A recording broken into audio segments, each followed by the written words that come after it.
Would you kindly introduce yourself to the House? Thank you. Thank you very much, honorable members. Sorry, you'll have to take oath. Sorry.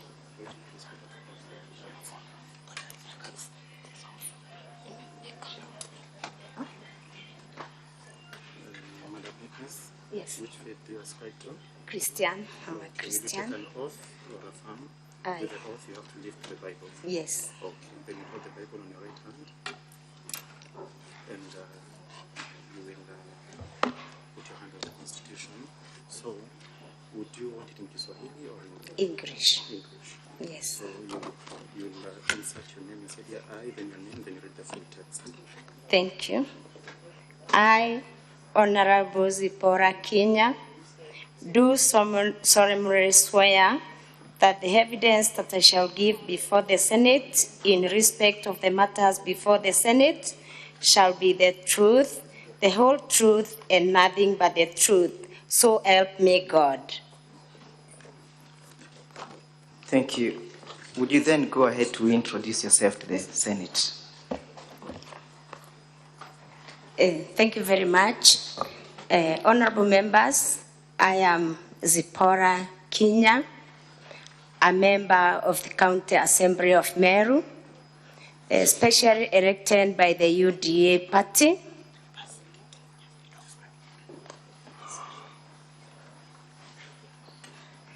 Sorry for that. Specially elected by UDA party. I am the deputy leader of the majority party, and I also represent the 817 women and girls of Meru County in the assembly. Thank you. In respect to this motion, what was your role? Honorable members, my role in this motion is that I am the mover. I moved this motion in the County Assembly of Meru. I drafted this motion, honorable members, and I felt that there was need to remove the governor of Meru County, Honorable Kawira Mwangaza, from office through impeachment.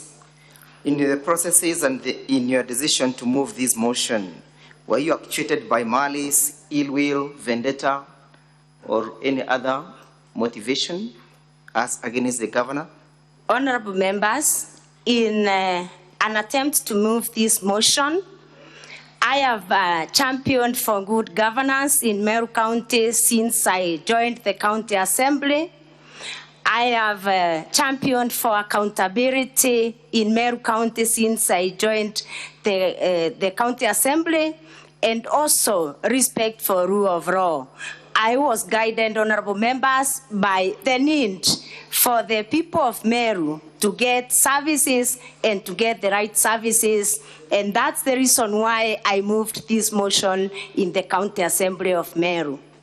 That statement you have just made before the House, is it the general perception and view of the entire House, or that is a view of Zipporah Kenya? Once I introduced this motion to the members of the County Assembly, honorable members, my motion was supported by 49 members of the County Assembly out of the 69 members as per the law. And I believe the members agreed with me that there is need to move this motion in the County Assembly of Meru, honorable members. Was there any type of inducement from any other quarters that perhaps may have triggered you to move this motion? Absolutely none. Just before we broke for lunch, there was a video that was played before the Senate. We asked that the same be played so we can comment on it. But before the video was played, was there public participation that was carried out? Yes, honorable members, after I read a notice of motion on that 1st of July, last month, honorable members, there was a public participation that was done on 5th of August in the 45 wards of Meru County. And the public participation was very successful, honorable members, and it was both qualitative and quantitative. When you speak about qualitative and quantitative, what do you mean? The public participation, the public participation was successful, and it was qualitative because the residents of Meru County were given an opportunity to give their views both through written memorandums. They gave their views through attending the public participation in the gazetted venues, honorable members. And again, they were also given an opportunity even to send their views through electronic media, honorable members. In the analysis of the public participation, in terms of percentage, how many were in support of the impeachment and how many were sorry, against? Counsel for the County Assembly. Honorable members, kindly be seated and be silent. The County Assembly is presenting its case. Let's hear the witness in total silence. Proceed, Counsel. I put a question to you, whether you did an analysis of how many members of the public were in support of the impeachment and how many were against the same. Thank you. Honorable Speaker and honorable members, about 85% of the public participants presented oral and written memorandums in support of the motion to impeach the governor. That means 15% of the participants are the ones who opposed the motion to impeach the governor of Meru. Is that evidence before the Senate? And if yes, kindly let us the same. The evidence is here before the Senate, and it is in our documents, volume 5, public participation documents, volume 5. That's the big volume, yes? Yes. Kindly point out the page. Page 14. Page 14.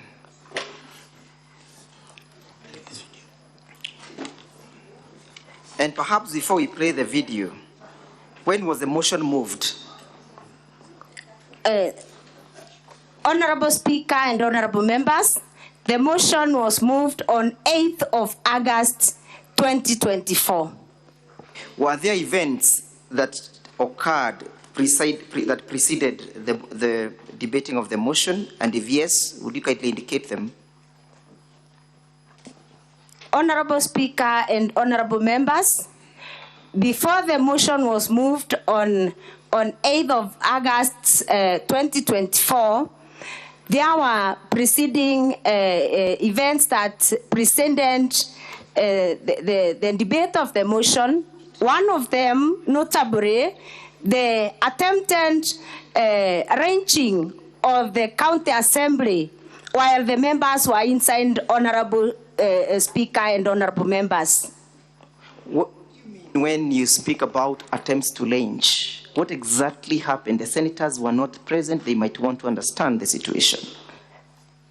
Honorable Speaker and honorable members, there was an attempt to lynch to ban the county assembly of Meru at around 3 a.m. while the members were inside the county assembly, honorable members. How was that situation arrested and who arrested it? Honorable Speaker and honorable members, that situation was arrested by mainly our sergeants, and also because there was a lot of security personnel that was deployed during the night and even the previous night around the assembly. The security personnel also assisted much in putting out the fire. Is it that then the fire was lit? Is that what you're saying? Yes, the fire was lit. Actually, it was a petrol bomb. It was a petrol bomb that was thrown on the roof of the county assembly from the Meru Rockets. It was the Meru Rockets borders the county assembly, and somebody climbing through the roof of the Meru Rockets threw a petrol bomb on the assembly. And actually, Honorable Speaker and honorable members, I was inside. I was unable even to wear my shoes to run out. I ran out barefoot. Wow. That night because the roof started burning and we couldn't see the fire. We couldn't see the fire from inside. Okay, that's okay. What were you doing at the county assembly at 3 a.m.? Honorable Speaker and members, we were in the county assembly because of security reasons. We were in the county assembly at that time because of security reasons. There were so many threats.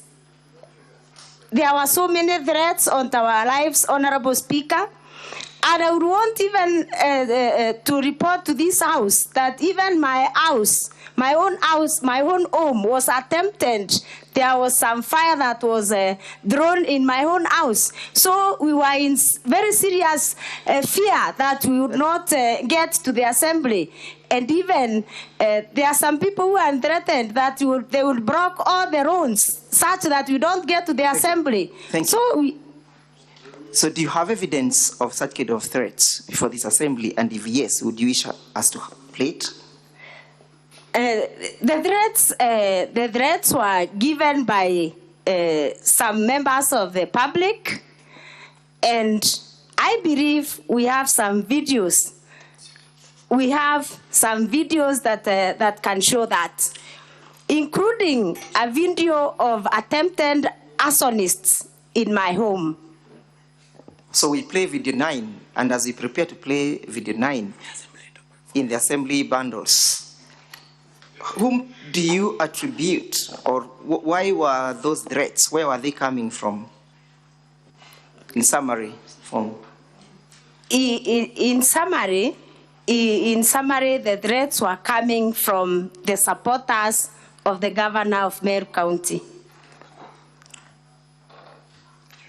Let's play video 9.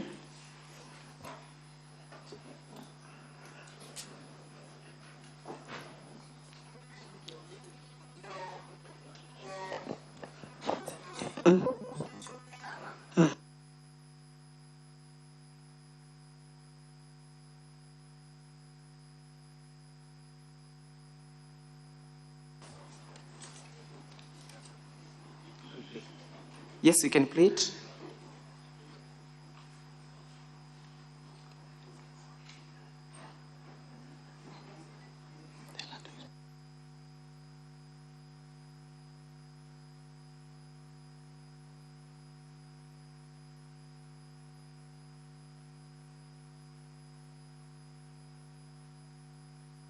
So you can explain to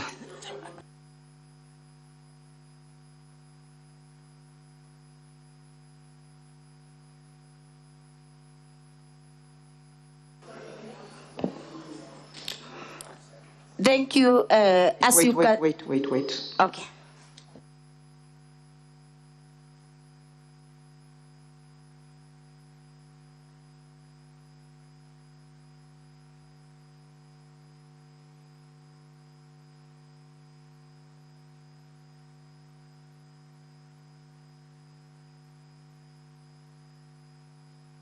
As we watch, you can be explaining what is happening to save on time. Briefly. What is happening there is somebody has just come and poured some petrol across the fence from the neighbor, and then the person drew fire through the neighbor, and then the watchman who was awake realizes that there is some fire. He tells me if he had something was thrown there, and then he had some noise. He goes to check, and that is when he finds fire. And it is the watchman now who has gone to call the other workers, and they are coming to put off the fire. Where was that fire, briefly? It was. It is just next to the cow shed. Whose cow shed? My cow shed. Is that then your compound? It is my compound. Was that done during the subsistence of the motion or before the motion? On the eve. On the eve of the motion? Yes. That's why, therefore, you're saying that you feared for your lives? I would want to clarify to this Senate, Honorable Speaker, I would want to clarify to this Senate that I untabled another motion before this one, and a motion that was stopped by the court. And the night that I was to move the motion is when that fire was that attempt was made. So in the next motion that I tabled. Sorry, Honorable Chair. So during the next motion is when we decided now to sleep in the county assembly because our security was not guaranteed. Thank you. Were there members of public who publicly exhibited conduct of posting the county assembly to threats? Yes. Do you have evidence before this assembly? Yes. Do you want us to play video number 7 of a transcribed public participation video? Yes. Please have it played.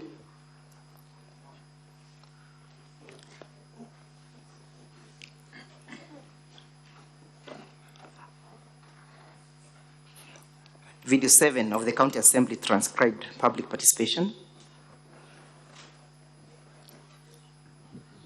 No, not that one.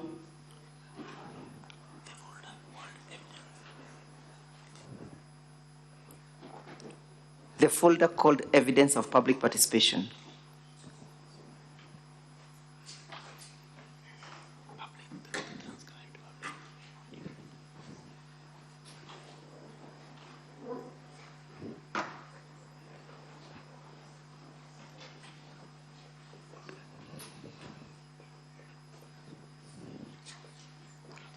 Yes, that one.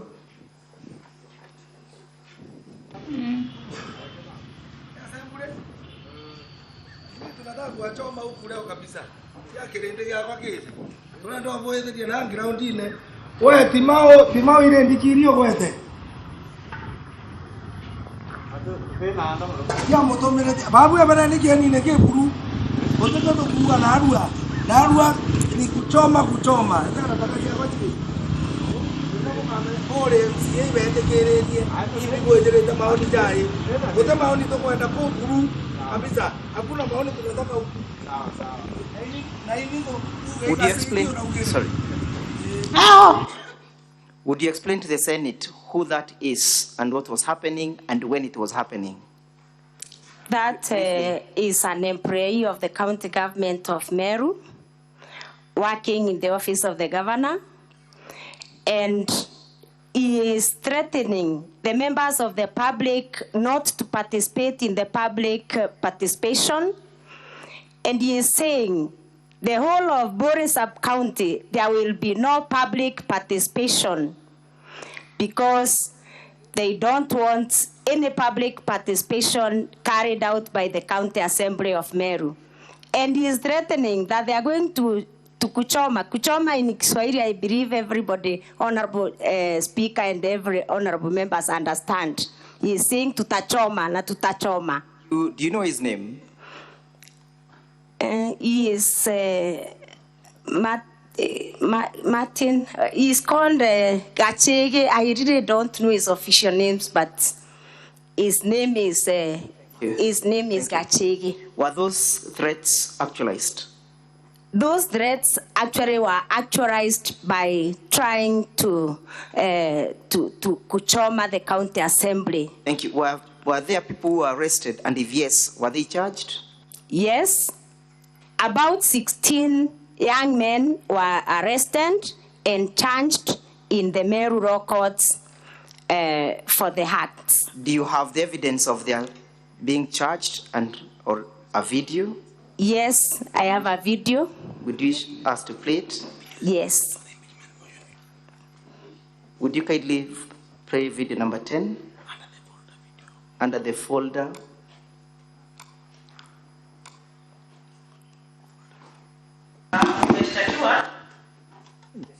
In support of the impeachment motion.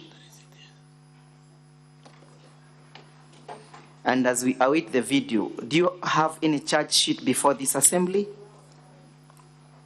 Yes. Would you lead us to where the evidence is found?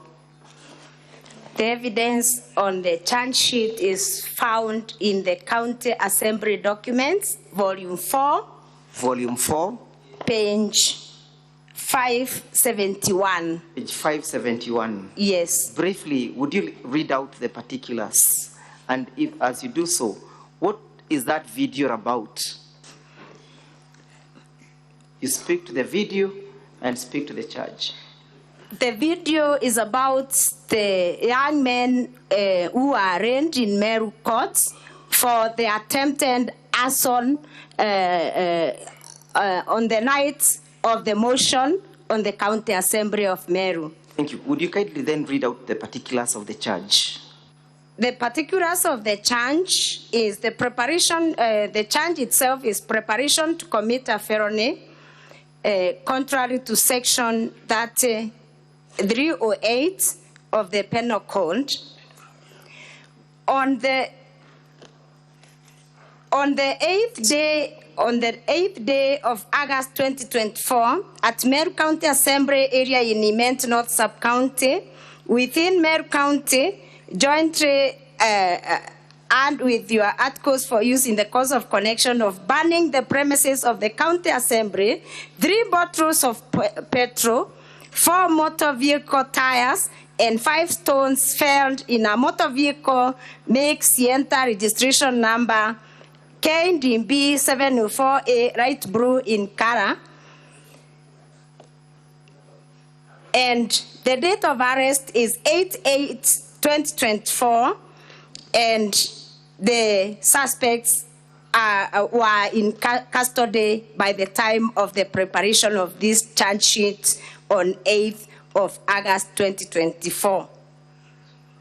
Witness, you recall before we broke for break, there was a video that was played by the governor? Yes? Yes, yes. And the video, I want you to speak to the said video number 18, VKM 18. Can be played. And as await the playing of the same, do you associate yourself, you and all the persons who represent this afternoon, with the content and the sentiments and the views of that person who spoke?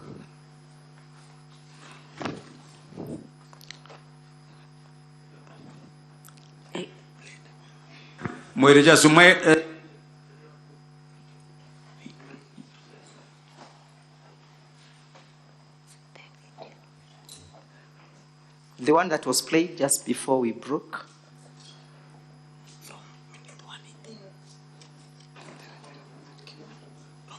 Of shame, that house of greed called the Senate.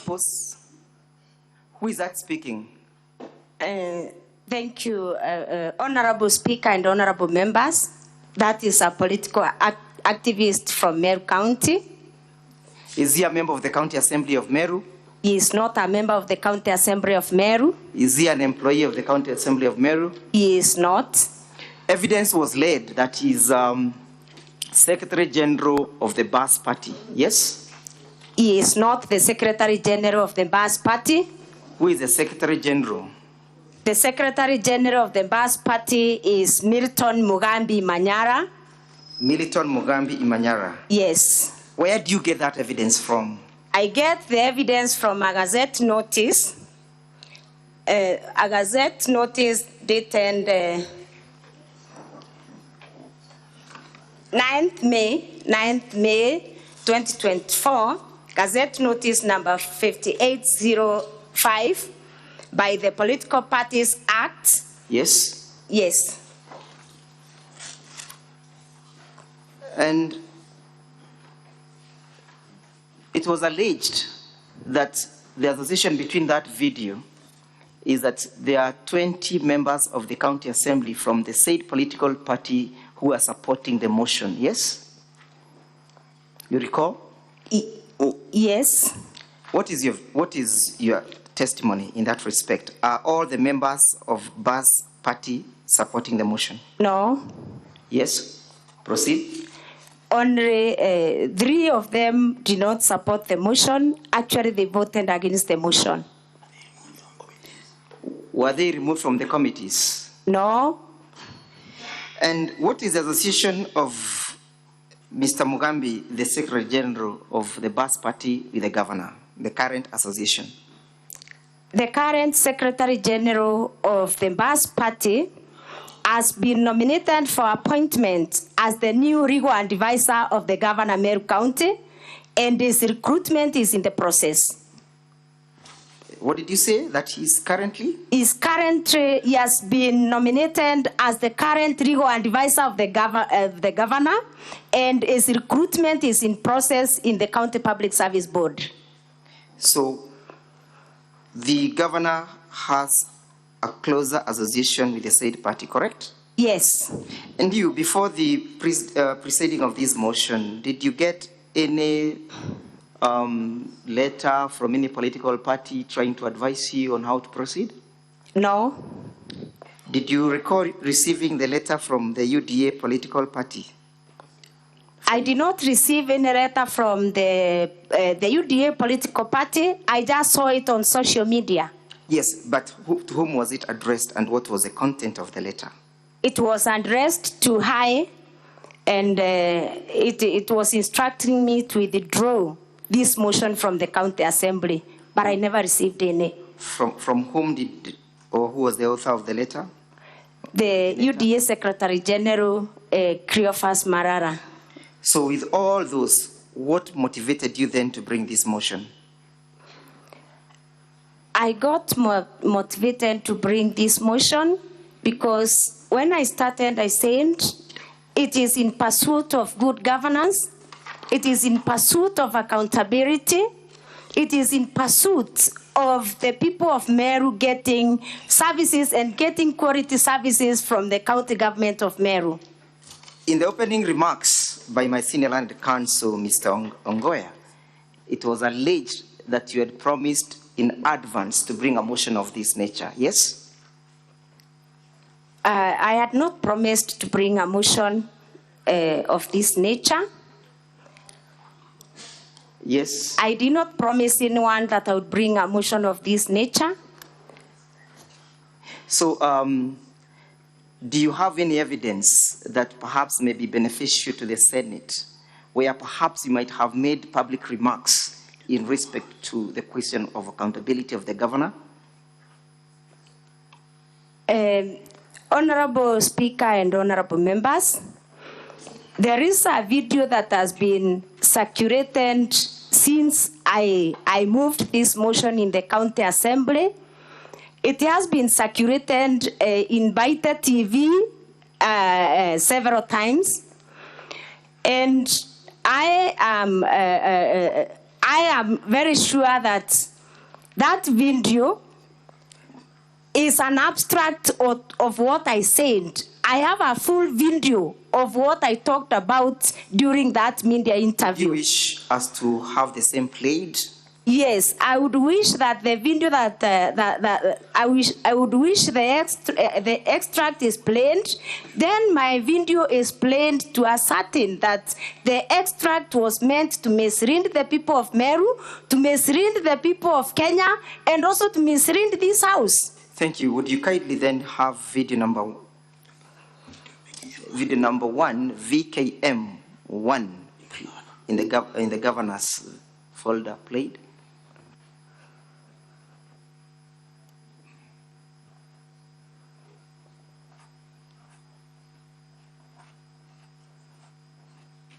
Ndenda kuromba seneti yetu Kenya bakeyo tucokeria Kawira Mwangaza bamenye Kawira Kawira twina maita yangi ya tantatu ja umwinga tukamwinga bachokia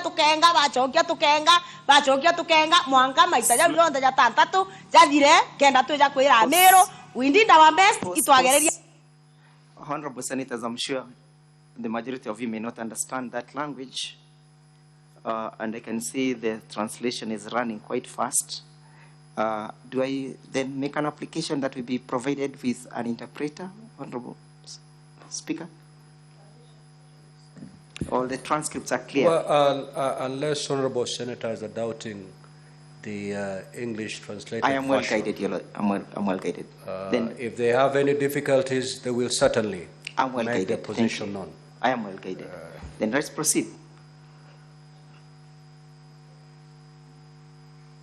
Ndenda kuromba seneti yetu e Kenya bakeyo tucokeria Kawira Mwangaza bamenye Kawira twina maita yangi ya tantatu ja umwinga tukamwinga bachokia tukenga mwanga maita ya yonda ya tantatu jathire kenda tuja kwira Meru. We did our best itwagereria kwinga seneti igicokaia. Let's play video 2 in our bundle of document videos.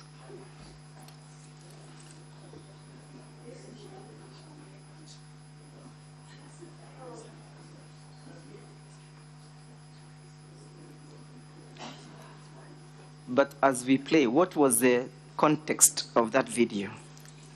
Thank you, Honorable Speaker and Honorable Senators. That video is just a small extract of the media interview that I done that day. And fortunately or unfortunately, I done that media interview when another impeachment was being considered in this House. And it happened that, Honorable Speaker and Honorable Members, that in a range where I lastly taught as a teacher, there was a problem. Some 20 cows and I don't know whether it is dying. The village and lost around 20 cows, and they were feeling that they needed services, that is vaccination services from the county government of Meru. And those are the issues, Honorable Speaker and Honorable Senators, that made me to do that media interview, asking the county government of Meru to give the people of Meru services and quality services. When was this? That was around the time that the other impeachment was was in this House. There was an outbreak of a disease in that area. Do you have the full text of that video? Yes. Would you wish to have it played? I would wish to have it played. In our bundle of document, video number 2, the county assembly. Now, Council, before you play that video, we have one of our senators, Senator Christola Sige, who is visually impaired, and she may not be able to see the English rendered translation. In this case, we may need a translator who will be able to translate it and explain by word so that the Honorable Senator can be comfortable with the translation. Can we have a translator coming in, please? I am well guided. Then we can be proceeding perhaps with a bit of the evidence as we await the translator. Sure, proceed. Most obliged. Let's go now to the averments and your claims in the notice of motion. And we begin by looking at issue number 1, illegally revoking the appointment of CPA Virginia Kawira, yes? Yes. That is one of the grounds that you want to move the Senate to impeach the governor on, correct? Yes. How was this illegal? Why should the governor be held accountable for this? Thank you, Honorable Speaker and Honorable Senators. My first ground on gross violation of the Constitution and other laws, I have accused the governor of illegally revoking the appointment. I beg your pardon. I think, Mr. Speaker, the translator has come. Perhaps then we can go and deal with the first issues that we can have. Very well. Interest. You may proceed to play the video. Okay. Video number 2 in our bundle of videos, the County Assembly.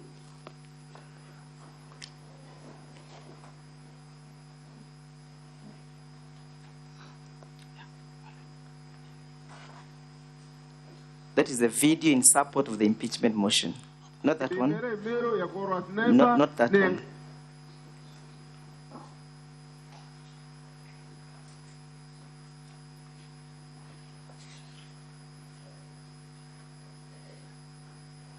The folder appearing as videos in support of the impeachment motion.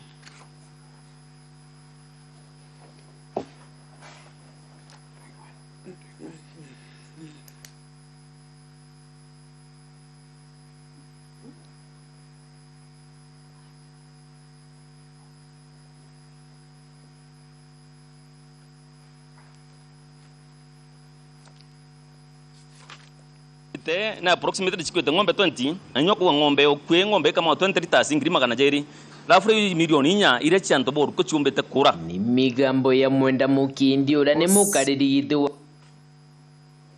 wandiri yoruko igorora chumirite gutariria sarira bokorukira tarimi bang'ombe cieriante reu ni kwithira bamwe barimi ng'ombe ciao no kachigutotoro ne ontuchite mtinda wa murimo jwa ngozi na ndinarwe msi wa korotwa kirebunge ya miro zipola kinyawijeke. Yes, you can interpret. Thank you very much, Honorable Speaker and honorable members. My name is Muthenge Mpara from KBC, Mwago FM. We came here as translators, and I'm with Dan here, my friend.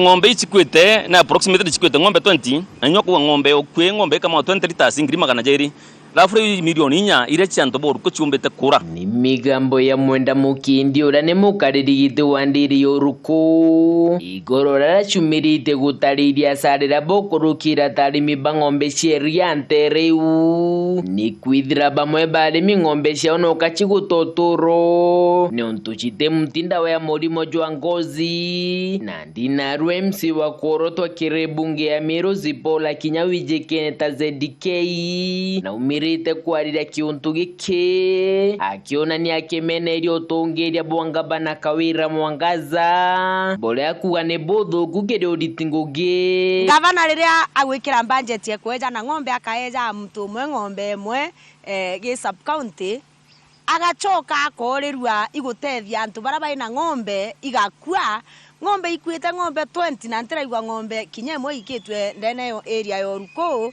ndenda kuuga thirikari ikietu mitukuga thirikari witibwa nombi na ikietu mitukwira wananchi ba Meru na antu ba Kenya in general Kawira Mwangaza na aremi ngugi no ntutumba kuikira budget ya kuraira mtu mwenyo ng'ombe ndene ya sub county kantura uchoka urekeria ng'ombe 20 cia baraba inacio batikwenda kuewa ikwa utikweja na services cia extension korokize ndike inaugite kirirwa ngiruro ni mibwandithia ngabana Mwangaza aditiria ritinguge barabara ko bisine aleta bangi babero barabate na kadhalika kulita ngugi Kawira Mwangaza gutonyo bisine aritira director uria we ngugi ya kumenyera ngugi ugwitwa David Mugambi a PhD onda amurito office neu amuikia kaguru mugambi utengugia rita Kaguru no tutengugire Kaguru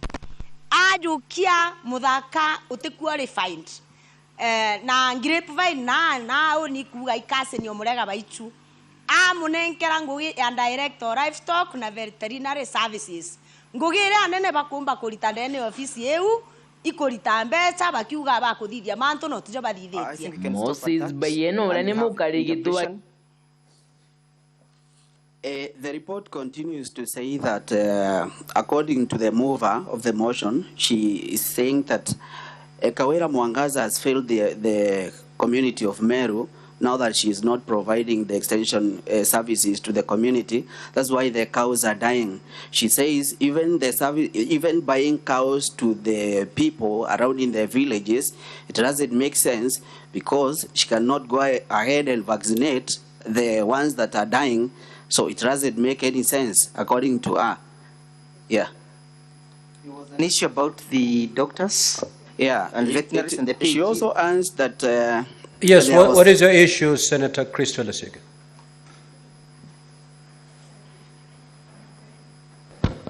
Thank you very much, Speaker. I would have hoped, Speaker, that because the Meru County Assembly have brought us here for a third time, they would know that there is a senator with a visual impairment here. And what, Speaker, I am witnessing happening is a paraphrasing of the video and not a direct translation. The video has gone on for almost 2 minutes, and the translator has paraphrased for about 15 or 20 seconds, which means that it's not a direct translation, but a paraphrasing. And that, to me, is unacceptable, Chair. Everyone else can see every single word, and I feel that the translator should do a better job. Otherwise, we can bring somebody else who can translate verbatim. Thank you, Speaker. So, Counsel for the County Assembly. I thought as the video was running, the translator was taking notes. Correct. So that they can be able to translate verbatim. We are going to replay that video, one sentence at a time, so that it becomes a true rendition of what has been said in that vernacular. I don't know with the technology that is available, Secretariat, because I've seen the tendency, I've witnessed a tendency where you pause and it disappears altogether. Are we able to, after one sentence, be able to pause, take a translation, and then proceed that way? Or if we do pause, then the video disappears altogether like I've just witnessed? Ngombe chikwete ngombe 20 anyoko ngombe okwe ngombe kama 20 liters ngirima kana jeri.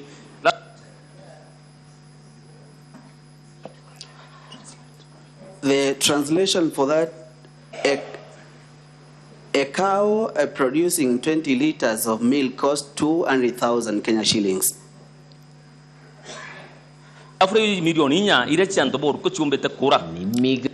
Which translates closely to 4 million that Meru farmers are losing.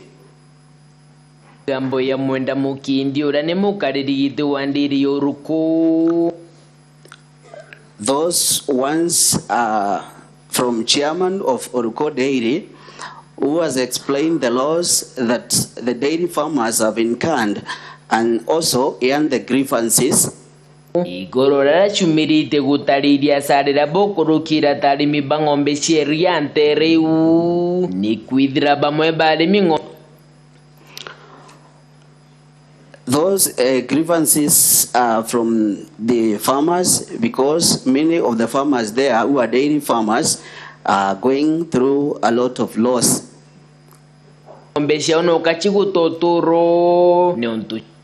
Their cows are losing lives every day.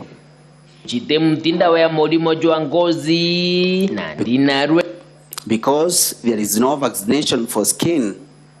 MC wa kuorotwa kirebunge ya Meru zipola kinyawije kene tazedikei na umirite kuarira kiuntu gike. Now the nominated MCA ZK Kenywa has come out to talk about the issue. Kiona ni akemene ilio tuongeria ngabana Kawira Mwangaza. Bole akuwa. She has come out to discredit the governance of Meru Governor Faith Kawira Mwangaza. Governor. She has been saying it is banned for the service of Meru.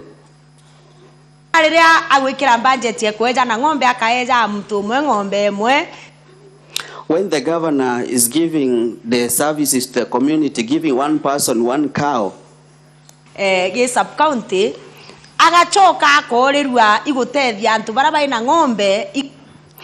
when governor is giving one cow in every sub-county and she is forgetting the people, ngombe ikwite ngombe 20 na ntira igwa ngombe kinyemo ikitwe ndene area yoruko.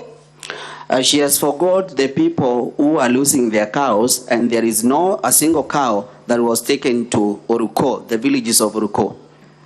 Ndenda kuga dirikali ikietu mitokuga dirikali witegwa nombi. That's why I'm here to say that that government cannot feed even a day. Na ikietu mitokuira wananchi ba Meru na antu ba Kenya in general Kawira Mwangaza na Lemingugi. No. And that's why we are telling the people of Meru and the people of Kenya that Governor Kawira Mwangaza cannot work, cannot deliver. Tumba kuikira budget ya kuraira mtu mwenyo ngombe ndene ya sub-county kantura uchoka ulekeria ngombe. You cannot be having a budget of buying one cow for one person and then mirongo iri cia baraba inacio batikwenda kuewa ikwa utikweja na service extension. And then you leave the 20 cows for the people who are not given the cows to die.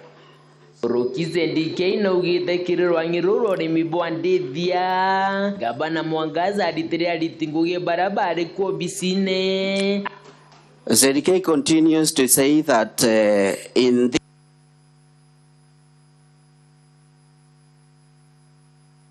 was working there,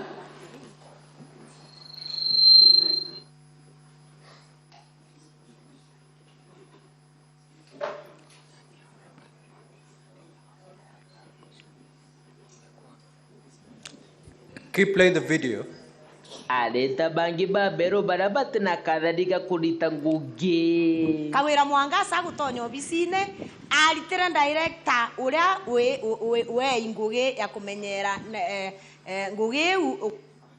She has that Governor Mwangaza, after making transfers, she brought in some other people who are not competent to that job. David Mugambi, that is PhD David owner. That she transferred David Mugambi, who was a PhD holder. Amulito ofisi neu amuikia Kaguru Mugambi utenguge alita Kaguru no tutengugire Kaguru. The personnel was transferred from that ministry and taken to Kaguru. Mugambi doesn't work anymore.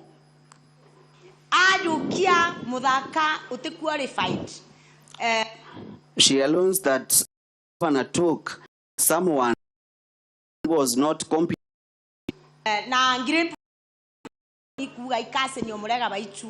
Their story is talking about saying that that person who was brought in is related to Murega Baichu. Director livestock na veterinary services. And then this person was given the work of livestock and veterinary services.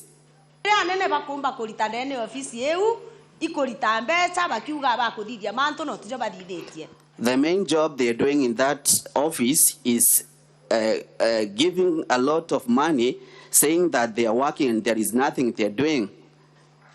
I think we can stop at that. And thank you.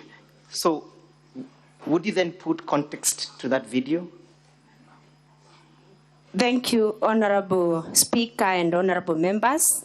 I have said it was a call. It was a call from the farmers, and those farmers having been having worked with them as a teacher. I worked as a teacher in that village. They expressed their frustrations to me, and actually that is what I was addressing. And Honorable Speaker and honorable members, I have mentioned an issue of cows that succumbed to an outbreak of a disease. And when the farmers sought help from the offices, they were not getting any help.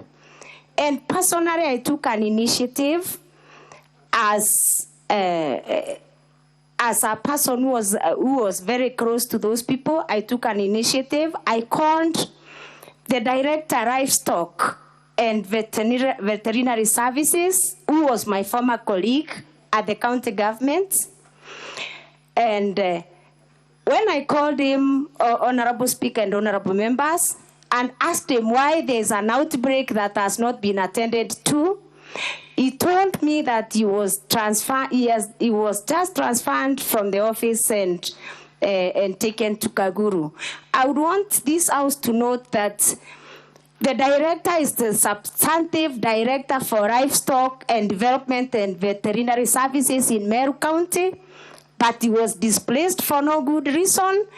And then the cows are dying in Meru County. And that was my great concern, Honorable Chair. So in that video, at the end, Honorable Chair, that is where I am saying, because the government is not sensitive to the cry of the people of Meru, even if it means taking the governor again and again for impeachment, we shall do it, because we cannot let the people of Meru suffer, because the constitution is very clear that it doesn't matter how many times somebody violates the constitution, the remedies should be sought. Thank you. So that's one of the evidence of the breakdown of delivery of services in Meru County, yes? Yes. Let's go to ground number 1, and honorable senators, I'll be referring largely to volume 2 of the bundle of documents when delivering this ground. Exhibits in support of the impeachment. It's a volume that appears in this color. And kindly, honorable senators, turn with me to page 1 of the said bundle. You have alleged and you want the governor to be removed from office for illegally revoking the appointment of Virginia Kawira, yes? Yes. Who was Virginia Kawira? Virginia Kawira is the current Secretary/CEO of the Public Service Board, Meru County. Why are you saying that there was an illegal revocation? The governor of Meru, through a letter dated 8th March 2024. Honorable Senators, the letter appears at page 1 of that volume. Yes? Proceed. The governor of Meru County, through a letter dated 8th March 2024, wrote to the Secretary Public Service Board revoking. The reference is revocation of your appointment as the Secretary/CEO, Meru County Public Service Board. So, why are you calling it illegal revocation? Was the right procedure followed in the revocation of the appointment? I'm calling it an illegal revocation because the appointment of the CEO of the Public Service Board can only be revoked or can only be revoked with a vote of not less than 75% of all the members of the County Assembly of Meru. Was this process subjected to the County Assembly? No. Honorable Senators, kindly again refer with me to volume 3. It's a green bundle that appears like this. And you turn with me to page 51. It's a bundle that contains the laws applicable. In this case, honorable members will be relying on section 58, subsection 5. That is page 51 of this bundle, volume 3. Yes, what does that provision say? Provision number 5 for the County Government of the County Government Act says the members of the board may be removed from office A on grounds set out for the removal of members of a constitutional commission under the Article 251(1) of the Constitution, and B by a vote of not less than 75% of all the members of the County Assembly. Is that therefore the violation that the County Assembly is aggrieved of? Yes. Was the Constitution under Article 51 followed in our removal? No. 251, Honorable Senators, it's at page 28 of the same bundle. Did Governor Kawira follow the provisions of Article 251 of the Constitution? No. Does that therefore amount to a violation of the Constitution and any other written law? Yes. Were the grounds under Article 51 met? No, they were not met. You have seen the governor's evidence and response indicating that she revoked her pursuant to an advisory by her legal advisor, yes? Yes. Does an advisory by a legal advisor supersede the provisions of the law? No. You have made an application before this Senate this morning to summon the said legal advisor, yes? Yes. Is it your testimony that the documents that we raised in the morning amounts to a forgery? Yes. Have you called a witness to testify to that effect through the summoning by the Senate? Yes.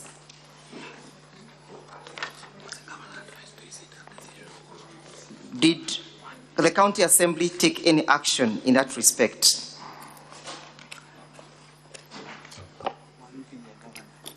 The County Assembly has taken the action of changing the governor or putting the governor to task because of this illegal revocation.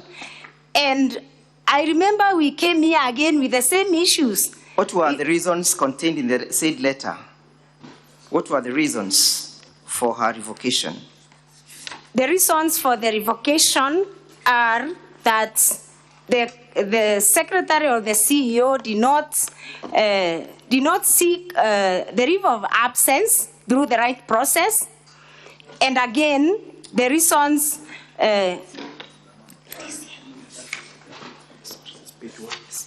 yes, you're referring to page 1 of the said volume? On page 1, sorry, Honorable Chair and Honorable Members, I'm sorry for that mishap. But I am noting that the reason for the governor revoking this appointment is found on page 1 of volume 2. In summary, please. In summary, it is said that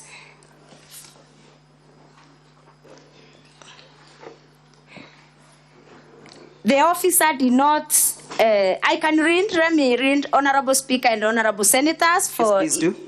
Let me read briefly, just the second paragraph, page 1 of volume 2. It has now been brought to my attention that apparently you did not relinquish your position in the County Public Service before assuming this role in your appointment. The County Government Act expressly disqualifies state officers and public officers from the positions created under Section 58(1) of the Act. Being a public officer, you are thus disqualified from the position of the Secretary to the Board. Were there other subsequent advisories from any other constitutional organ in that respect? Yes. Do you have that evidence before the Senate? And if yes, lead us to the page. Page 2 of volume 2.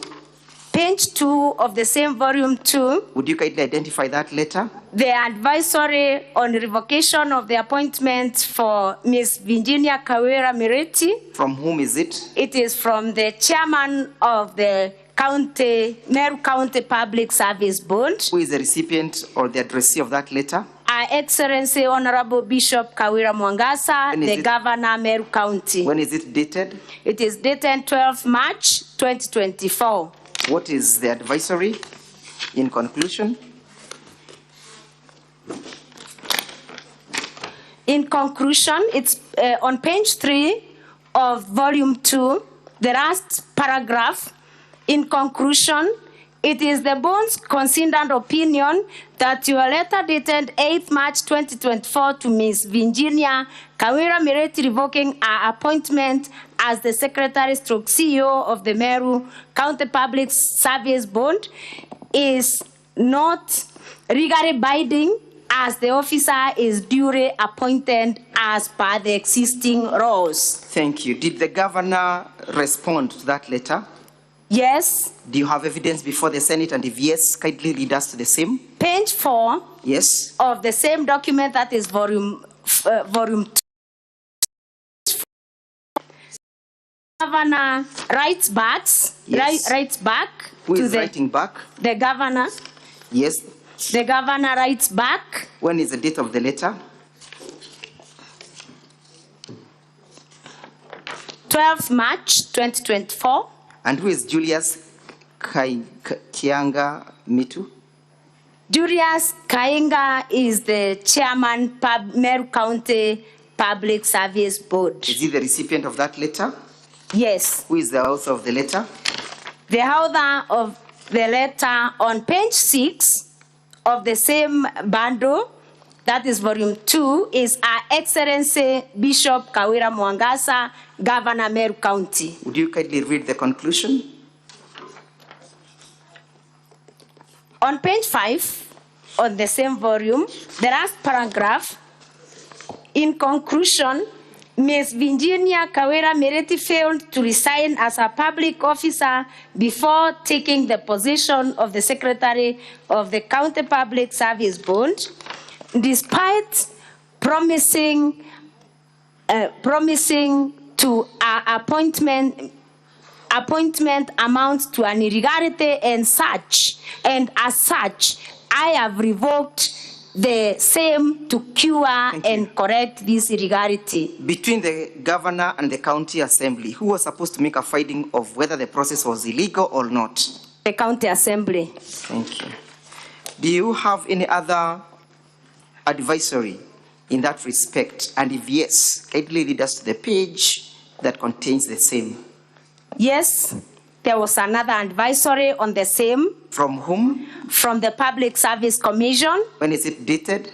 16th February 2023. Who is addressed on that letter? The letter is addressed to the then Acting Chief Officer, Public Service and Administration, Department of Legal Affairs, Public Service and Management, County Government of Meru. What is the content of the letter? Advisory on leave of absence for serving county public officers wishing to take contract as county chief officers. What did the commission say in respect to leave of absence? Is a person who is on leave of absence deemed to be holding 2 jobs at the same time? No. Would you kindly read the conclusion to that letter? The conclusion on page 8 of the same document, that is volume 2, reads, please note that care must be taken to ensure that leave of absence is only granted for employees that take up contractual positions that are not within the staff establishment of the county. Leave of absence may be therefore applicable to employees appointed to positions of the county secretary, members of county executive committee, chief officer, personal staff of the governor, and members of the County Public Service Board and the County Assembly Service Board or other contractual appointments in other bodies outside the county public service to which an officer cannot be seconded or transferred. So is it your evidence, therefore, that the said Virginia had qualified for leave of absence? Yes. And what circumstances is she holding the current position? Is she permanent and pensionable, or she's on contractual basis? Virginia Kawira is on a contract of 6 years as required by the law. Have you lined up her as a witness before this assembly? Yes. And did the governor, you have evidence that the governor never heeded to that advice, yes? Yes. What did she do therein after? The aggrieved person, that is Virginia Kawira Mirit, went to court. Yes. And she is in the office courtesy of a court order. Do you have that evidence before the assembly? And if yes, it is on page 9. Is that a copy of the court order? Yes. And you have the court pleadings before the Senate to prove your case?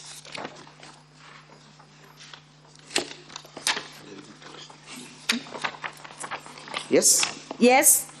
And you wish to tender them as evidence before this assembly? Yes. In summary, in respect to that particular ground, was the revocation lawful?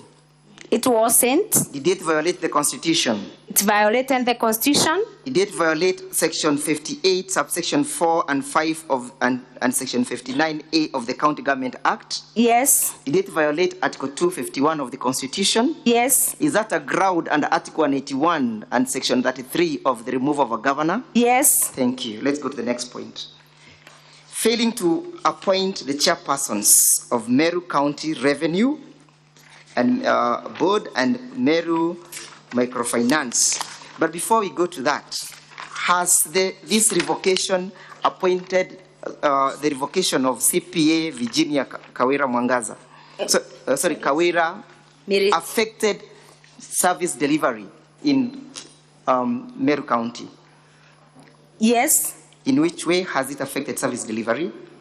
It has affected service delivery in Meru County because the county executive has really, in many times, usurped the powers of the Meru County Public Service Board, and because of that, then the Meru County Public Service is not running well. Thank you. Does this conduct of the governor promote confidence in our office? No. Does it promote good governance? No. Is it does she exhibit accountability to the people of Meru County? No. Does she respect the sovereignty of the people when she goes on and ignore the performance of the county assembly? Does she uphold the sovereignty of the people as enshrined in Article 1 of the Constitution? No. Does it violate the provisions of Article 73 of the Constitution under the Leadership and Integrity Act? Yes. Thank you.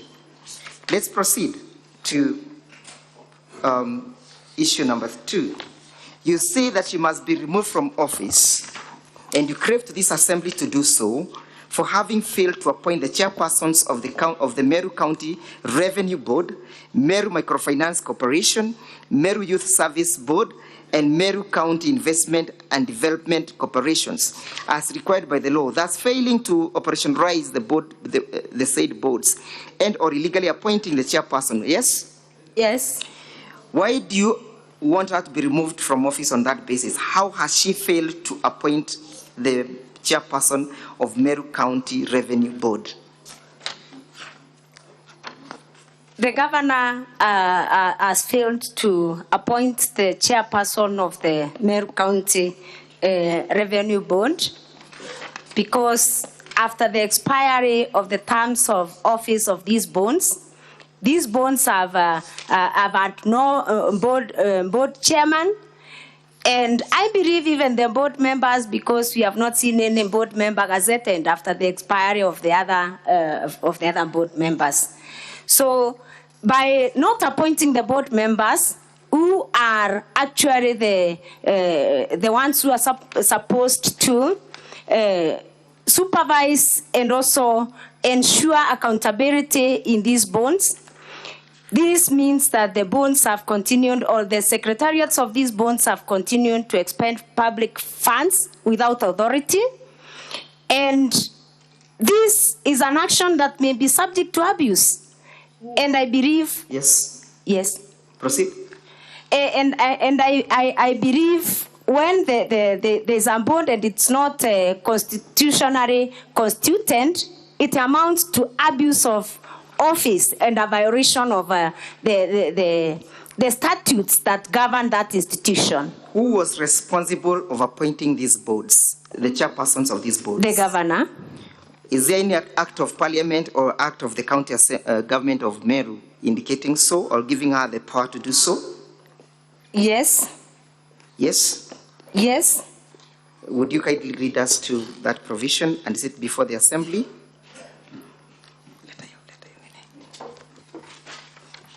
Yes? Just a moment. And as you proceed to indicate to us, how has this affected the delivery and the performance of the county government of Meru?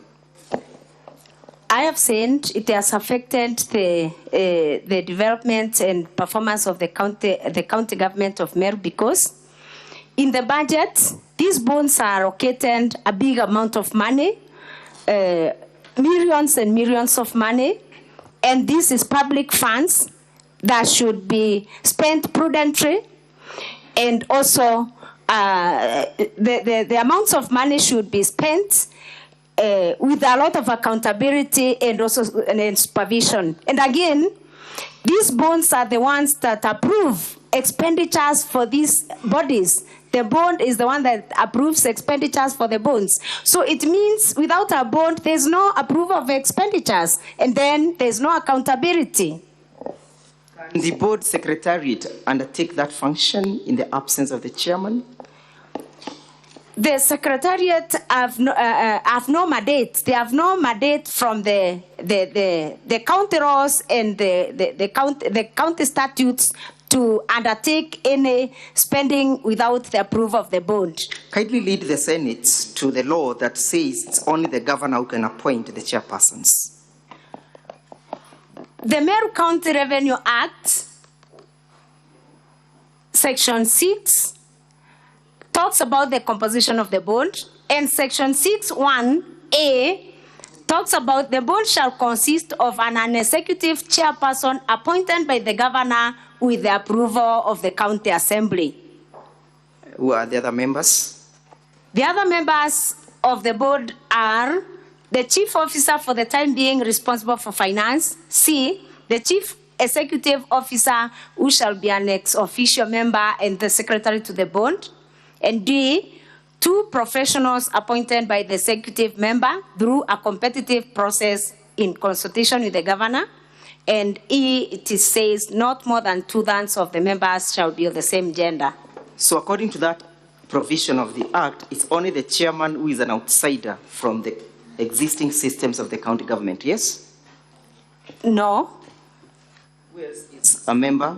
There are 2 others I've just read, 2 other members. Is that meant to enhance accountability in the boards? It is meant to enhance the accountability in the bonds. In the absentia, can the accountability be enhanced or upheld? It cannot.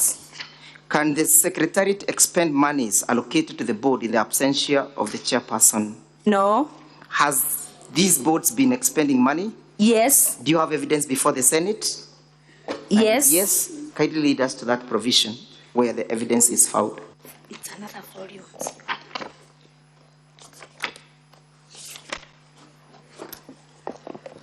Yes. Senators, kindly go with me to volume 2. Volume. At page 358. Sorry, 383, Honorable Senators. Volume 2, page 388. 383, I beg your pardon. 383, I beg your pardon. kindly lead the senators to understand that piece of evidence count by count. You can see where we have number 1, yes? Yes, number 1 is Meru County Microfinance Corporation, correct? Microfinance Corporation. Next column speaks about approved budget allocated for the year 2023-2024, yes? Yes. How much was allocated? The allocation was, the allocation for the financial year is 76,155,481. And the next column speaks about exchequer issues, yes? Yes. What does, and how much is the 51,911,631. Then the next column speaks about actual expenditure, correct? Yes. How much has been expended? 63,201,198. The next column speaks about submission of financial statements as at 31st March 2024, yes? Yes. What is the status? Yes. What does that mean? It means they were submitted. Yes. Yes. So during the expenditure of during incurring of this expenditure, was the board fully constituted? No. How much was expended in the current status of the board? The actual expenditure for the period in question is 63,201,198. In the absence of a legally constituted board. What evidence do you have that at the time of the expenditures, the board had not been fully constituted? Honorable Senators, kindly go with me to page 51 of the same bundle. 52. 51. 51. Would you kindly identify that document for the Honorable Senators to understand? Yes. On page 51 of volume 2, we have a Kenya Gazette. Yes. When is it dated? Dated 14th June 2019. What is the Kenya Gazette number? The Kenya Gazette number is 5202. Yes. Yes, the minority leader. What is the issue? What's your intervention?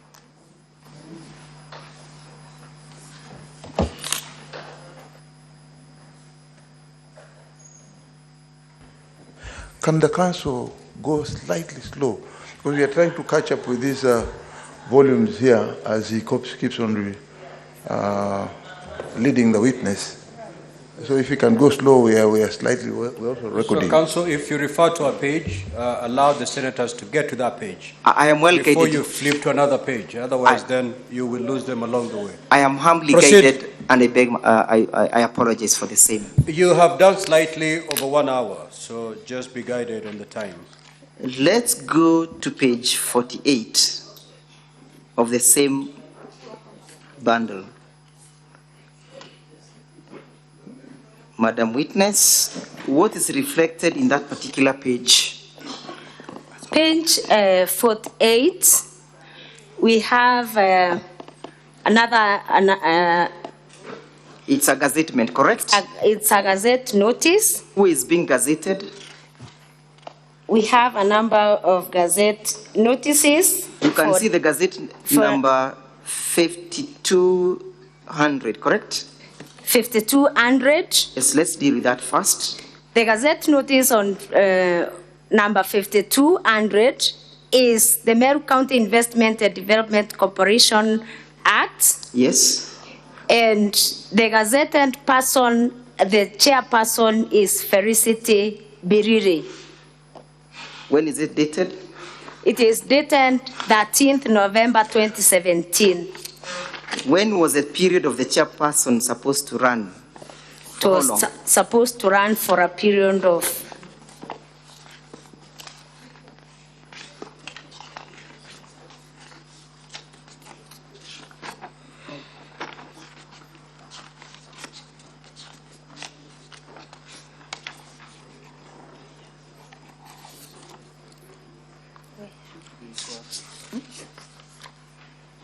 Yes, from the Act. When was it supposed to run?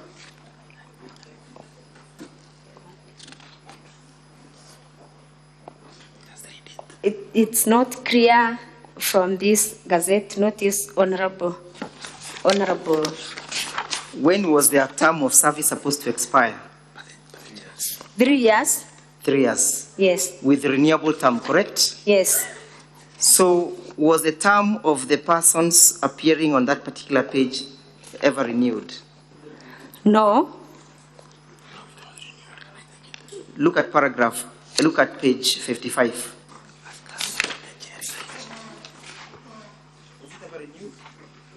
Or what happened to that chairperson? This chairperson resigned on page 55. This chairperson resigned in 2022 to vie for the position of women rep. Do you have evidence of the resignation? Yes, on page 55.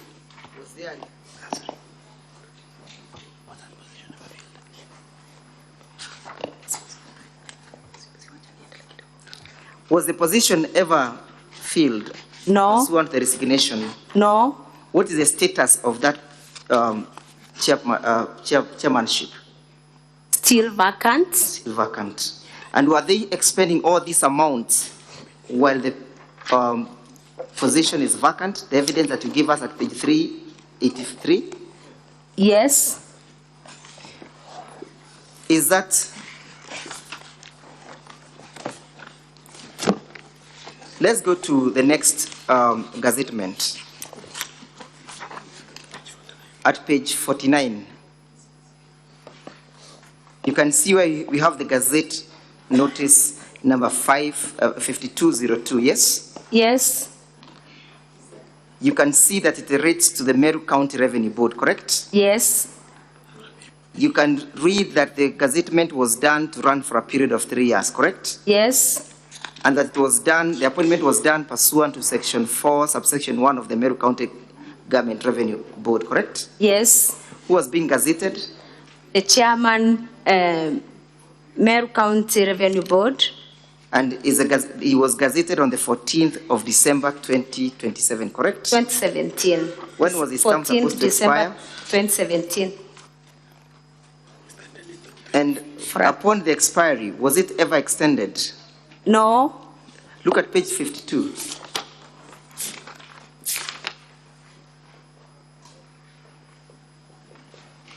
Are you with me at page 52? Yes. Have you seen another subsequent gazettement, number 38? Yes.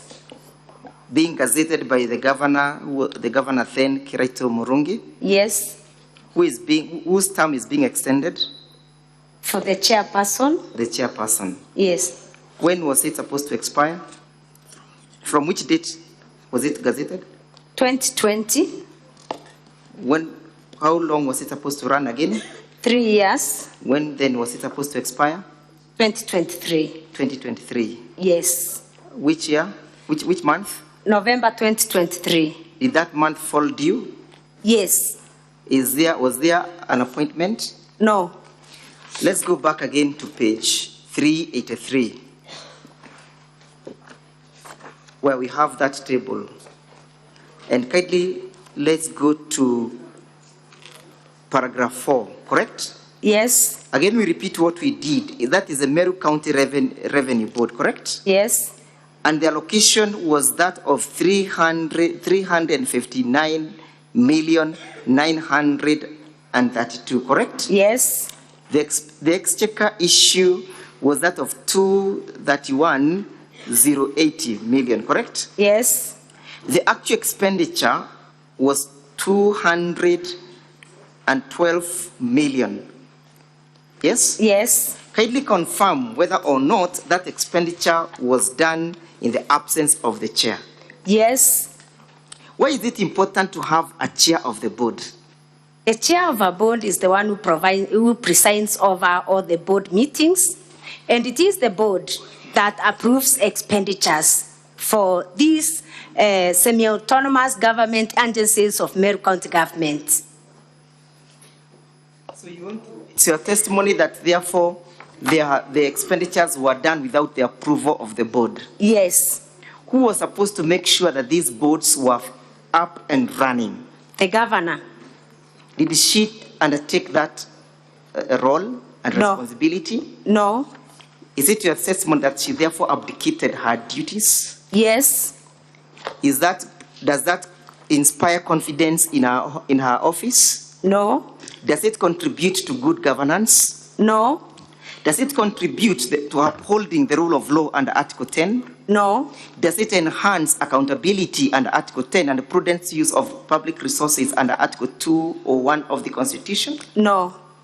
Does it therefore breathe confidence under Article 73 of the Constitution that she knows how to manage the affairs of the county government of Meru? No. Is it a ground that meets the impeachment under Article 181 of the Constitution as read together with the Section 33 of the Constitution? Yes. Is it your prayer, therefore, that the Senate should uphold and consider this ground as fully substantiated? Yes. Let's go again to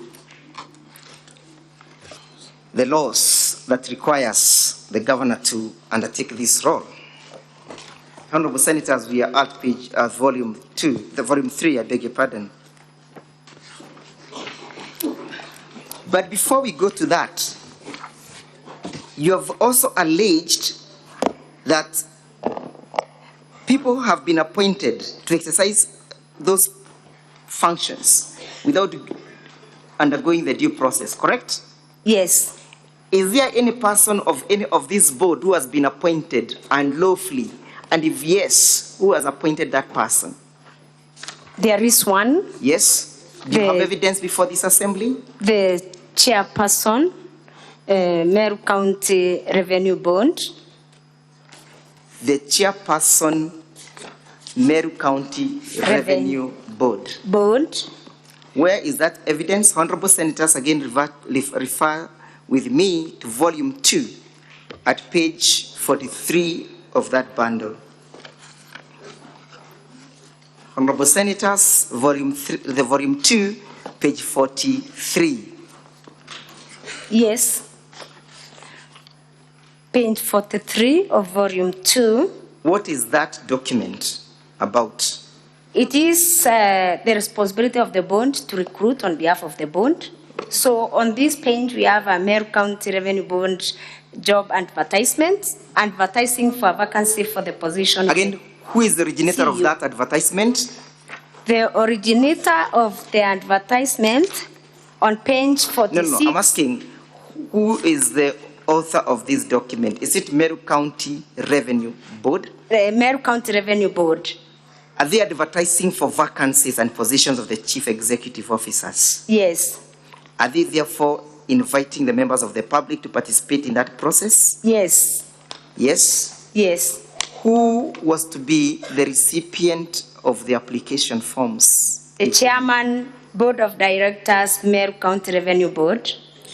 Do you wish to refer the Honorable Senators to page 46 of your evidence? Yes. What is contained at that page? It is the instructions for those who will be the applicants. Yes. They are instructed that the suitable qualified candidates are invited to apply and can access the detailed job description from their website. Yes. Named there, and all applications and documents should be sent through email. Yes. Or by post or courier. Yes. And addressed and delivered to the chairman, Board of Directors, Meru County Revenue Board.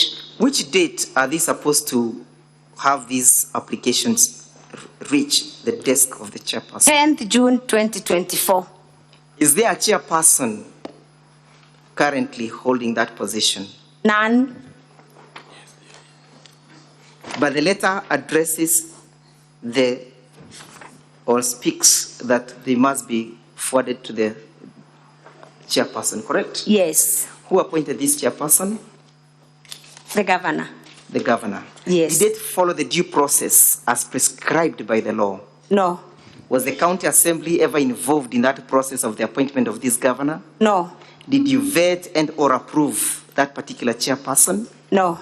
Then therefore does that amount to a violation? Yes. Let's, Honorable Senators, go to what the law says in terms of the appointment and look at volume 3 of the same document. Honorable Senators, we look at page 59, which is the public appointment, into bracket, county assemblies approvals. Yes? Page 59, Honorable Senators. Page 59. Volume 3. Of volume 3.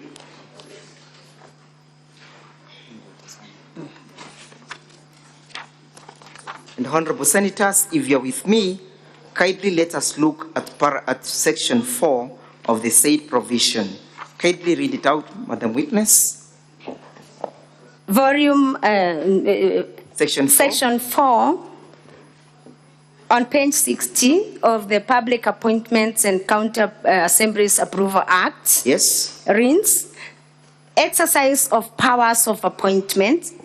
An appointment under the Constitution or any other law for which the approval of a county assembly is required shall not be made unless the appointment is approved by the relevant county assembly in accordance with this act. Was there that approval? None. Is there an appointment? Yes. Is that a violation? Yes. Have that met the provisions of Article 181 as read together with Section 33 of the County Government Act? Yes. Does that breathe again confidence in the manner in which the governor executes her functions? No. Does it call for accountability and Article 10 that the county organs will be held accountable for their actions? Yes. Does it breathe confidence in the rule of law? It doesn't. Is it prudent utilization of the public funds? No. Under Article 201 of the Constitution? No. Let's go together with now at ground number 3. You want the governor to be removed from office for refusing to implement the recommendations and or resolutions of the county assembly. Yes? Yes. That required the dismissal of Dr. Kiambi Aderu Lambura and Chief of Staff Harrison Gatobu Nsamba Mbili. Yes? Yes. And you're saying it's for gross violation of the Constitution. Yes? Yes. Would you kindly lead the assembly briefly to circumstances that pre-existed before these resolutions were met? Was there a public petition? Yes, there was a public petition number 1. Do you have that public petition before this assembly? Yes. Where do we find it in your bundle of documents? Is it again on volume 3? Volume 2?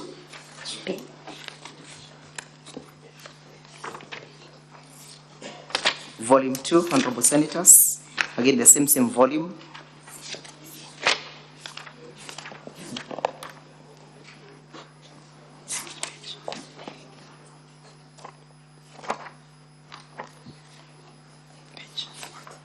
Honorable Senators, we look at page 140 of the bundles.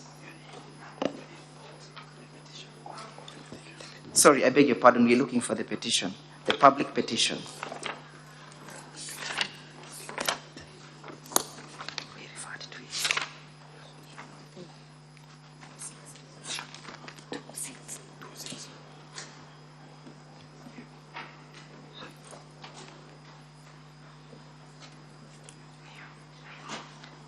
Honorable Senators, we find it at page 206. 206 of the bundle. Madam Witness, kindly speak to the evidence relating to that page. On page 206, there is a petition that was brought by members of the public to the County Assembly for consideration. What were the issues that the County Assembly was supposed to the issues that members of the public were raising emanated actually from the last impeachments, where the governor said it is not me. For everything, it is not me. And the members of the public now saying, if it is not you, then there is somebody else. And they petitioned the county assembly through this petition on page 206 to investigate and take action against those that were them. How many members? Because it wasn't the governor. How many members proposed that petition? 1,611 members of Meru County from all the 45 wards brought this petition to the county assembly. Did they append their signatures to that particular petition in support? Yes. The same? Yes. Do we find that evidence from page 258? Yes.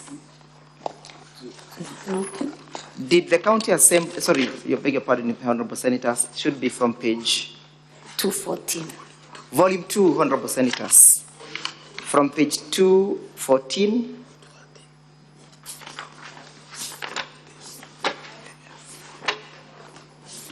to 258. Those are the signatures in support of that particular petition, correct? Yes. Did the county assembly consider that petition? And if yes, what was the outcome? Yes, a joint committee of the Committee on Labor and Justice was directed to consider this petition. And upon consideration, the joint committee made recommendations to the governor. Did the county assembly generate a report? Yes. Emanating from that particular petition? Yes. Where is the report found in your bundle of documents? Page 90 of volume 2. Page 90 of volume 2. Yes. Honorable Senators, I hope you are there with me. Page 90 of volume 2. That is the report of the particular committee concerned, correct? Yes. Were there recommendations that ensued therefrom? Yes. Where do we find those recommendations? There were... Where do we find them? Do we find them at page 140? On page 140 of volume 2. Page 140 of volume 2. Page 140. Yes. Did you conduct a hearing, or did you give these individuals a fair opportunity to appear before the committee before the decision was rendered? Yes. Did all the members who were affected by the petition participate in that process? They participated except... Yes. They all participated. Yes. Except the chief of staff, Harrison Gatobu Arias Nchambambede, yes, who did not respond to the summons. Did the petition relate to only those two individuals, or there were other individuals who were also involved in that petition? There were 12 of them. There were 12 of them. Yes. All of them in the executive office of the governor, correct? Yes. Were all verdicts positive or negative in respect to all the 12? All verdicts were not, some verdicts were positive, others were negative. When you say they were positive, what do you mean? Some of the county executive committee members were very clean. We did not have an issue, we did not find any issue with them. So they were acquitted, correct? They were acquitted, yes. So at page 140, what is the county assembly recommending? Page 140, paragraph 14, Honorable Senators. Paragraph 14 on page 40, that the Chief of Staff, Harrison Gatobu Arias Nchambambede, contravened section 18(1) as read together with sections 22 and 27 of the County Assembly's Powers and Privilege Act 2017 by failing to honor the summons and invitations to appear before the various assembly committees, including this joint committee, to produce evidence and respond to the allegations leveled against him in this petition. Those are the findings, correct? Yes. Does he always oblige to summons, or is perpetually and notorious of ignoring the same? He doesn't. Again, what then do you continue to read? This wanton disregard for lawful summons and invitations by the respective committees of the County Assembly was not only in contravention of the aforesaid laws, but also acted to undermine the standing of the County Assembly as a whole. Was this communication ever made known to the governor? Yes, it was made to the governor. Where in your evidence are you recommending their removal?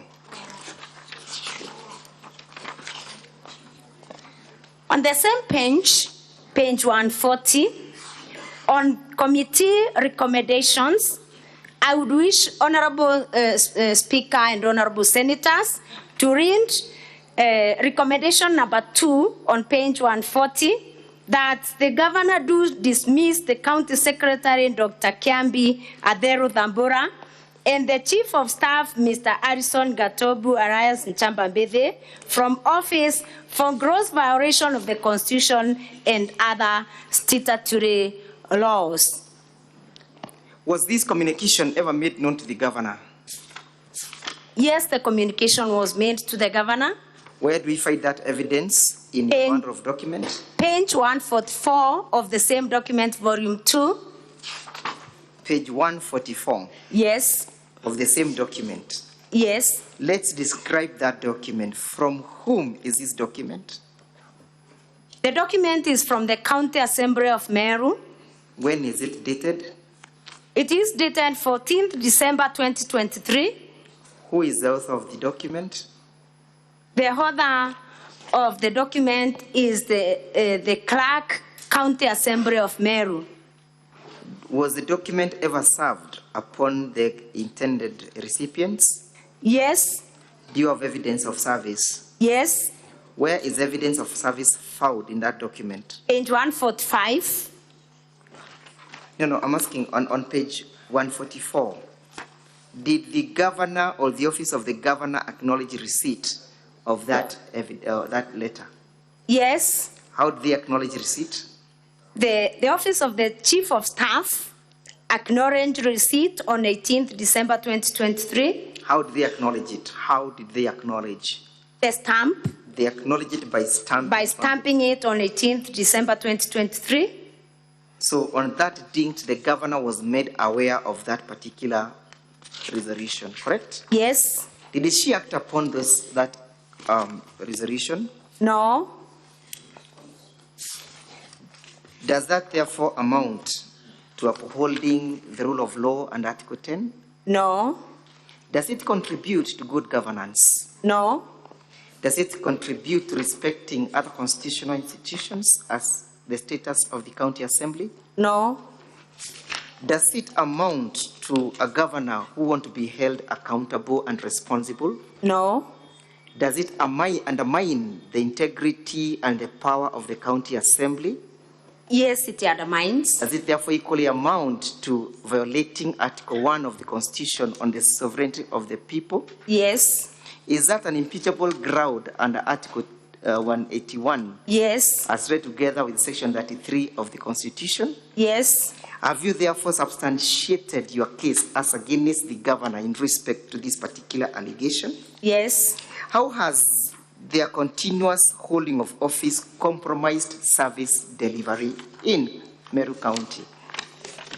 It has seriously compromised service delivery because all the illegal appointments made by the county government of Meru are made by the county secretary, including appointing very junior officers to very senior positions, which has seriously compromised service delivery in Meru County. And an instance like the one I talked about in the video, where an officer in job group M supervises officers in job group R. A moment, please. The honorable senators are taking note of that particular evidence. Yes. It's your evidence that they have compromised service delivery. Yes. And you have evidence to show how that has been compromised in the county. Yes. Where is that evidence? And as you look at the evidence, how has that been manifested?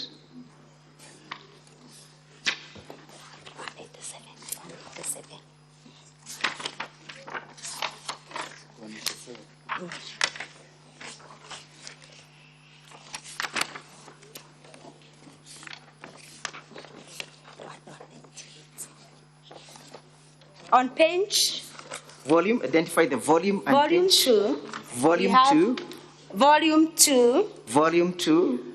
Yes, volume 2. Yes. Page.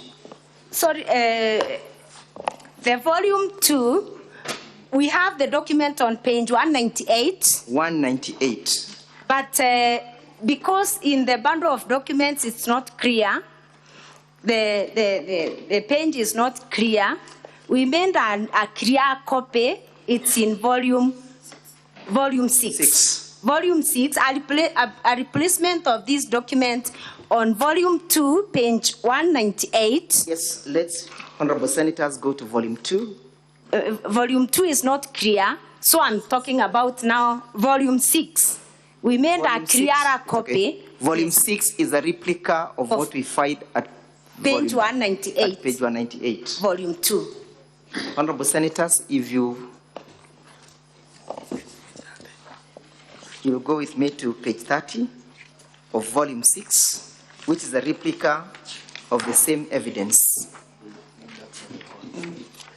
Volume 6 at page 31.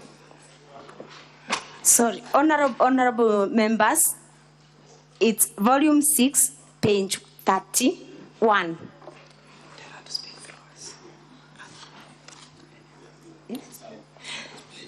On this page, honorable speaker and honorable members. Yes. I had sought a statement from the county government in June 2023 on the deployment of directors in the county government of Meru. Yes. Which a statement which was never responded to. Whom had you sought the statement from? From the county executive in charge. From the county executive in charge. Committee in charge. Right. The county executive was summoned by the assembly and gave us a list of directors that are working in the county government of Meru on page 31. Yes. And the illegal appointments I'm talking about, honorable members, are found on this page 31. And honorable speaker and honorable members, I would want to take you to the column on serial numbers. Number 8. This is the list of directors in Meru County. Yes. You will find that an officer by the name Kabwae Munene Eric. Paragraph name in terms of the numbers. The number 8. Number 8. Number 8. Yes. Honorable members. We have the identification number, correct? Yes. That one is lacking, yes. The name is Kabwae Munene Eric. Kabwae Munene Eric, a male. Yes. A male. Job group J. Job group J. Yes. Job group J has been deployed illegally by the county secretary to act as the director ICT. For those who have experience in public service, honorable members, will bear witness that an officer in job group J is a very junior officer to supervise officers in job group P, job group Q, Thank you. job group R. That is delivered. Those are the illegal appointments we are accusing the county secretary of. Thank you, Madam Witness. Among others on that list, honorable members. Would you kindly point out other ones that amount that violation? Yes. Yes. Just Let's go down on serial number 24. Serial number 24. Yes. We have another officer in the name of Karaine Susan Gitura. Yes. Yes. Job group F. A female. Female. Female job group L. Job group L. Job group L is still a very junior job group. Cannot be appointed. A moment, Madam Witness. Sorry. And kindly listen to me so that we may move together. Sorry. What is she being appointed to? Which department? Roles. Which position? Director. Which job group? The substantive appointment is R, job group R. Ordinarily, it should be job group R. R. But who is being appointed here and she is in which job group? Karaina Susan Gitura is appointed to HAT Job Group R, and she is in Job Group L. What is the status of the roads and transport network in Meru County as we speak? Very bad. Is there hue and cry? Indeed, there is. Hue and cry. Yes. Thank you. Is there any other entry that you wish the senators to look at? Serial number 25? Serial number 25. Yes. Who is being appointed? Maraine Cyprian. Yes. Amel. Yes. Job Group L. Correct. Director? Director Roads and Transport in charge of fleet management. And she's being appointed to oversee the road transport and energy sector, correct? Yes. And she's the Directorate of Fleet Management. Yes. Correct? Yes. Does she qualify for that appointment? She doesn't. He doesn't. It's a he. He doesn't. Doesn't qualify. Yes. Kindly confirm that this is a list of directors that you received pursuant to your search of information and that the same came from the county executive. I can confirm. And at page 32, do you have any other indication that you would wish the senators to note? Counsel for the County Assembly, just pause a bit. Senator Boni, what is your intervention? Thank you, Mr. Speaker. Mr. Speaker, I'm following page 31, and I would like further clarity because the 4 officers whom Madam has referred to don't have payroll numbers. You will have that opportunity, Yes. Senator Boni. Could they tell me so that I know whether they are real or not? Not now. She'll tell you, but not now. You will have an opportunity to seek those clarifications. At that time, you'll be given your clarification. Proceed, Counsel for the County Assembly. Madam, thank you, Honorable Speaker. Madam Witness. Yes. Kindly refer to me with me at page 30 of the said document. Yes? Yes. That is a letter dated the 25th of June 2024, correct? Yes. The letter is addressed to the Clark County Assembly of Meru, correct? Yes. And the same comes from one Dixon Munene Nkatha, correct? Yes. Who is Dixon Munene? Dixon Munene is the CCM, the County Executive Committee member for Legal Affairs. Is this the letter that forwarded this list? Yes. And therefore you confirm its source, correct? Yes. And the same was received by the County Assembly Clerk on the 25th of June 2024, correct? Yes. Honorable Senator Khalwale wanted you to confirm whether there is payroll indicated there too. Number. I can confirm that there is no payroll number that is indicated there. And I may not know the intention, the reason, because that's an official document from the county government.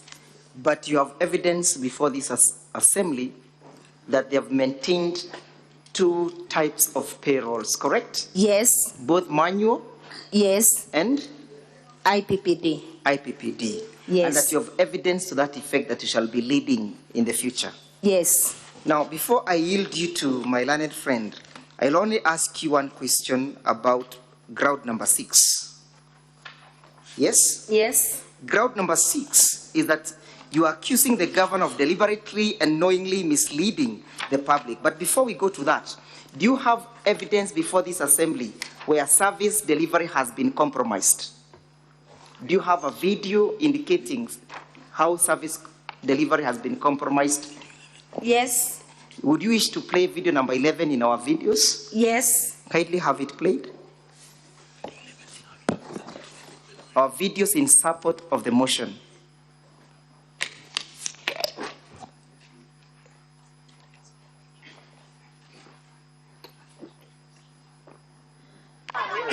Honorable Speaker, Madam Speaker, We might be requiring the assistance of the interpreter once more.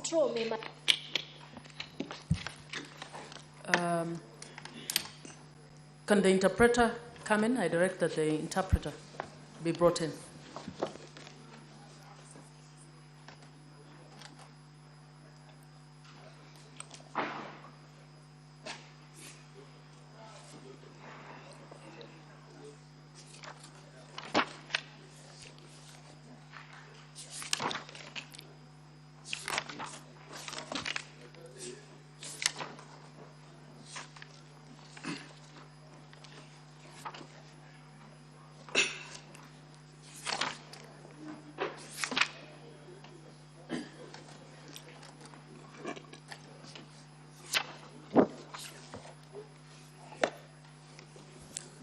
The interpreter is here. You may proceed to play the video.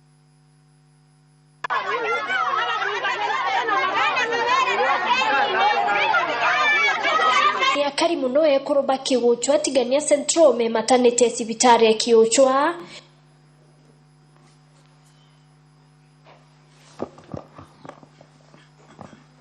The interpreter.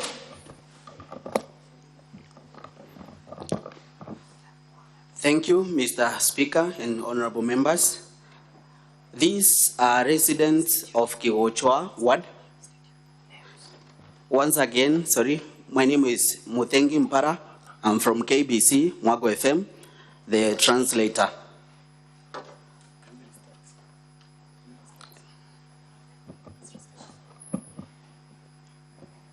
Are you translating the first part of that video? We're expecting that you will do that. Can you... Kiuchwa tigania central me maternity sibitari kiuchwa bagetia machokio kuma kemandaitari nara kinyaba kwenda kunenkerwa mwana ora inala simekire kwerwa mwana keni neke sibitari.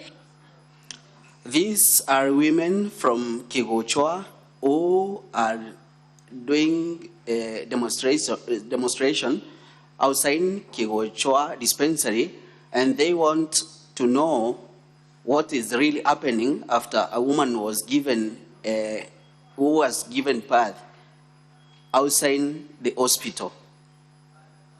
Aitederwa ne kurubangi bantora untuba kuwa ne watibo nene ke mwana na kinyeina. The woman is delivered, assisted by other women from the village, and the people, the residents, say that it is a big risk to the kid and the mother herself.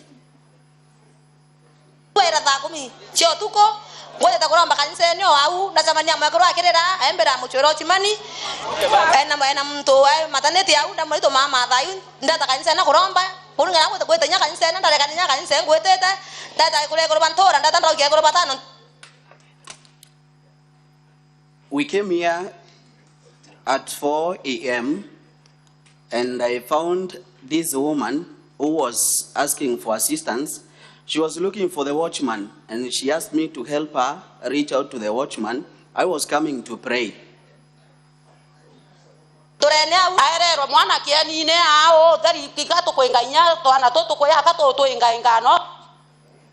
She was given the kid outside here on the field. We are chasing away the kids who want to join us in the process of helping during the delivery.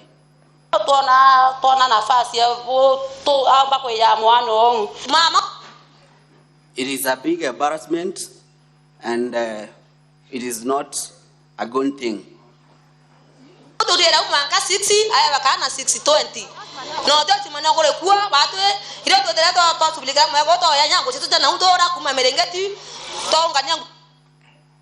She was given the kid around 6:20.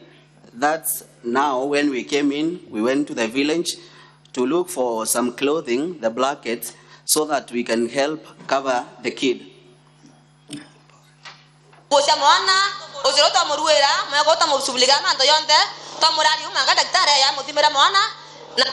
We did everything, including clothing for the kid and anything else.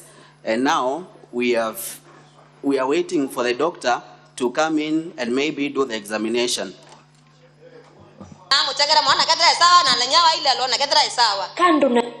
The doctor will come we are waiting for the doctor to come so that he can confirm whether the kid is okay or not. Ekuru akuruba kiochwa kinyabo bawete ni ontubo baikira ibo nandao no ntochibi. Women and men from Kigochwa are embarrassed, and they say it is something that is disrespecting in the community.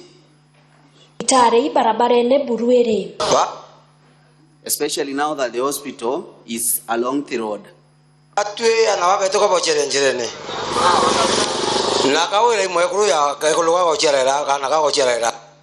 Women are delivering outside. Governor Kawira Mwangaza is a woman just like the women that are delivering outside here.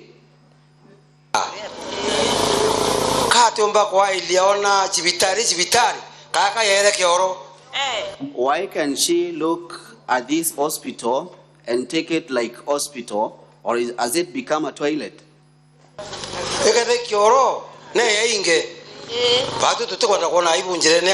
If it is a toilet, let her come and close, because we don't want to see this embarrassment here.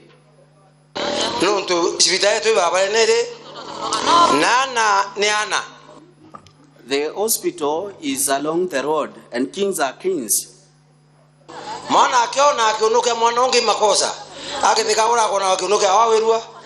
When the kings are looking at the private part of another kid, it is bad. What about if these kings were looking at the private part of the governor? Would she be happy?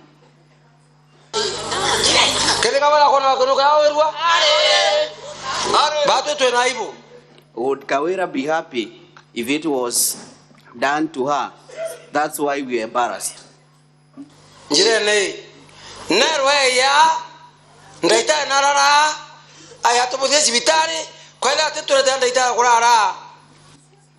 Let the governor be told to come here, look at this hospital. The doctor should be here, and if she won't do this, let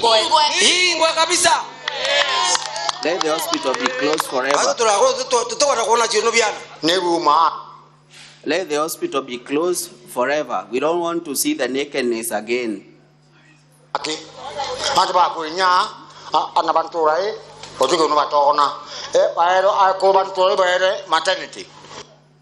The kings from this village have seen everything, including the nakedness.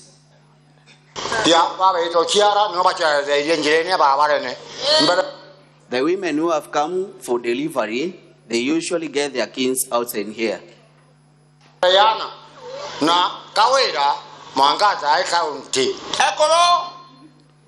Sorry, pardon that one kindly.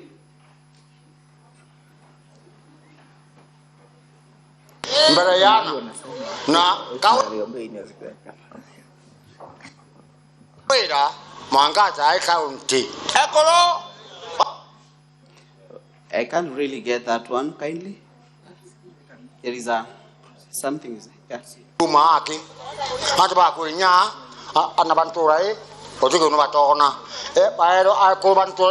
Maternity.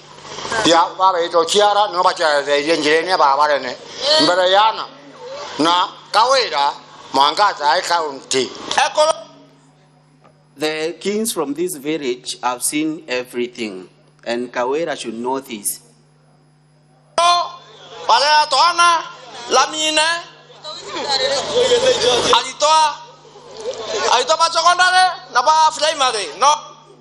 The women here are getting their children along the tarmac, and the secondary students and primary students.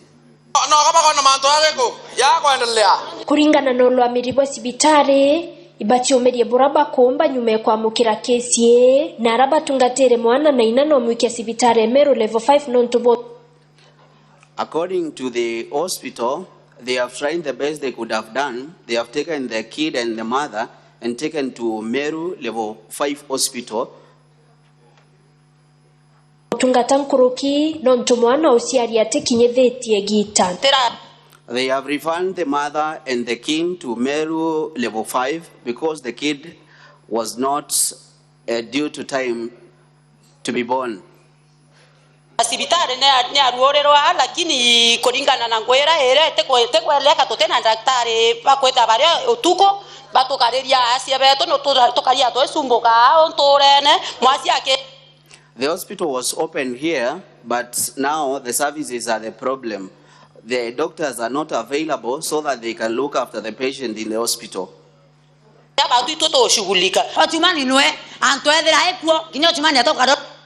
We have been left to do everything in the hospital, looking after the patient, and the watchman himself is not available.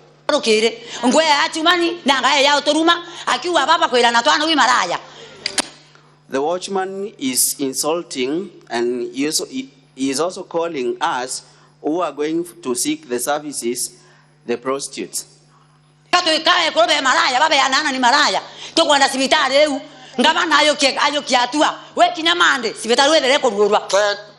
We want the governor to take action. Before Monday, something has to be done. I think we can stop at that.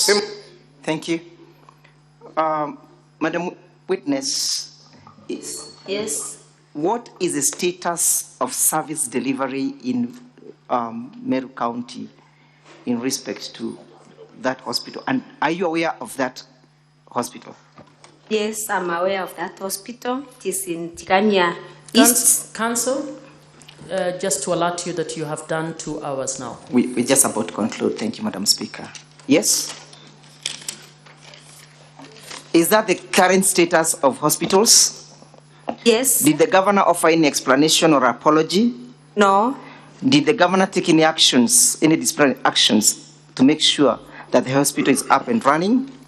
No, I'm not aware of any. Look at page 10 of the motion, and you look at ground number 6. Which is the count? What are you charging the governor with? Honorable Senators, in the volume 1, the grounds of impeachment. Yes. What are you charging the governor with? Gross misconduct. Count number 2. Yes. Gross misconduct. How has the governor misconducted herself in this respect? Briefly. The governor has engaged in gross misconduct by deliberately and knowingly misleading the public by giving false information that Kenya shillings 86 million yes. and been raised through the pay bill number 247 account number 0400163917,899 established after the murder of Daniel Mutiani, alias Sniper, thus violating the moral and ethical requirements expected of state officers, contrary to section number 19. That's okay. What did the governor say in respect to this amount of money? And what is the actual fact? The governor, in a video that I would wish that is played. It's okay. Just what did she say? She claimed that the people of Meru, including the MCAs, and contributed a total of 86 million after the death of the blogger from Meru known as Daniel Mutiani, alias Sniper. But what was the fact? The fact is that according to the bank statement. Yes. According to the bank statement on page 277 in volume 2, 277 yes.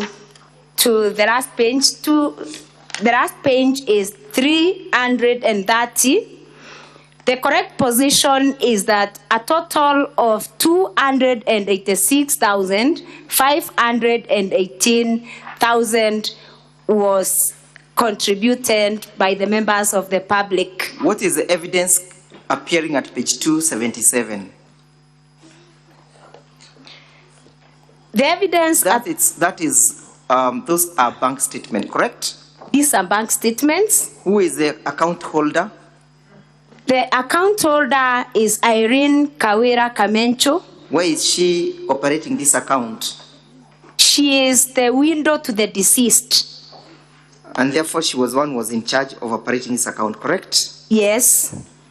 Have you ever had an opportunity to interact with the said Hein Kawira Kamenchu?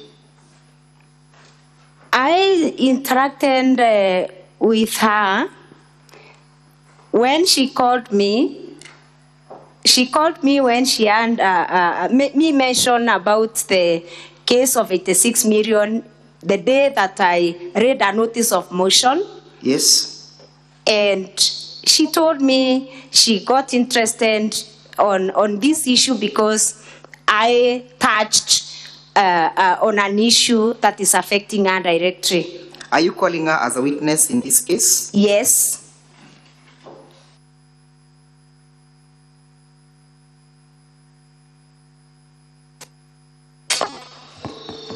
What is your grievance in respect to these particular utterances and who uttered them?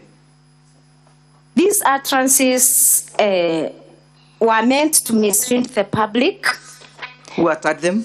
The governor of Meru County, Kawira Mwangaza.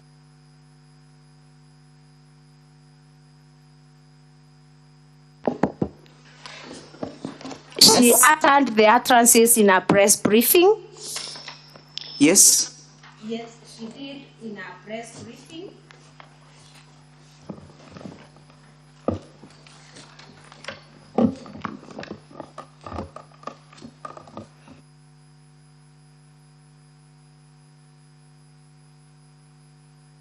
Yes. Yes. What else did she say in that press briefing? In that press briefing, the governor said that a total of 86 million was raised in respect to the contributions towards the man.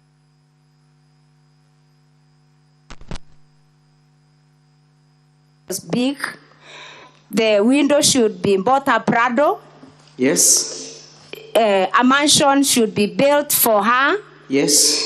And an education fund should be established out of the 86 million.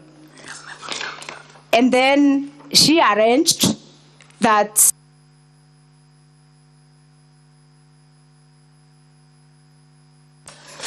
it is a business that the MCAs are used to get fuel for their vehicles. Yes.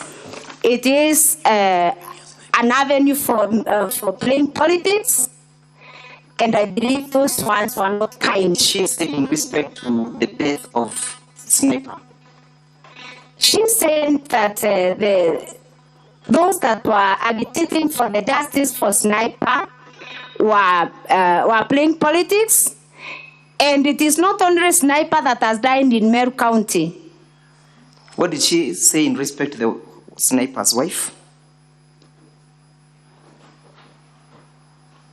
I pray that the video is played cancel because I can't remember everything offhand. Okay, let's have that video played. Let's have the video played. I've just given a few highlights. No, we'll call the other witness to have it played. But did she make any remarks in respect to Sniper's wife? Yes, she talked about the Sniper's wife being built a mansion. No, in respect to her being or living with an MC or something. Sorry, and forgotten that. She also arranged that the wife to Sniper had already been taken by one of the MCAs and was living with the MCAs, and therefore, it was meant to undermine the integrity of the MCAs. Thank you, Madam Witness. I want to yield you to my learned friend, Mr. Boniface Mawira, to take you through the last count. Thank you. Good afternoon, Madam Witness. And Honorable Speaker, I'll pick up from where my learned senior has left. So, on this count, that is count number 2, gross misconduct. These utterances, Governor, you have a witness in respect to that allegation, correct? Yes. And that witness, that video will be played then. Yes? Yes. So, these conduct that you say is gross misconduct yes. by the governor, does it fall below the expectations of the conduct of state officers under Article 75 of the Constitution? Yes. Specifically, does it demean the office that the governor holds? Yes. Does it demonstrate respect for the people? Yes, it doesn't. It doesn't demonstrate respect. Does it bring honor and dignity to our office? No. Okay. Honorable Senator, stand with me to page 11 of the impeachment motion. I'll take you to the that is abuse of office. That is volume number 1 of our impeachment. That is our impeachment motion. The green copy is on page number 11. Specifically, that is count number 3, ground number 8. You accuse the governor of irregular payment of emergency call allowances to 161 doctors and medical officers using the wrong rates, correct? Yes. And the governor in opening statement stated that there are circulars to that effect. Yes. And that it was pursuant to a collective bargaining agreement between, I think, the Council of Governors and the Union for Doctors, that is Kenya, KMPDU, correct? Yes. So, at page number 331 of our volume 2, that is exhibits in support of the impeachment motion. What document is there? The report of Auditor General on the County Executive of Meru for the year ended 30th June 2023. The governor in a response says that the County Assembly has not considered this report, and that, and my question to you is, would considering this report that has already been, has this report been committed to a committee of the Assembly? I'm a member of the committee and I'm not aware. Okay. Yes. So if would consideration of this report by the Assembly change the conclusions that were made by the Auditor General? No. Is the County Assembly an appellate chamber for the recommendations that were passed by the County Assembly, for the conclusions that were drawn by the Auditor General? No. So the consideration by the County Assembly will not in any way change the conclusions that were made by the Auditor General, correct? Yes. Turn with me to page, still in that report, page 344 of our volume 2.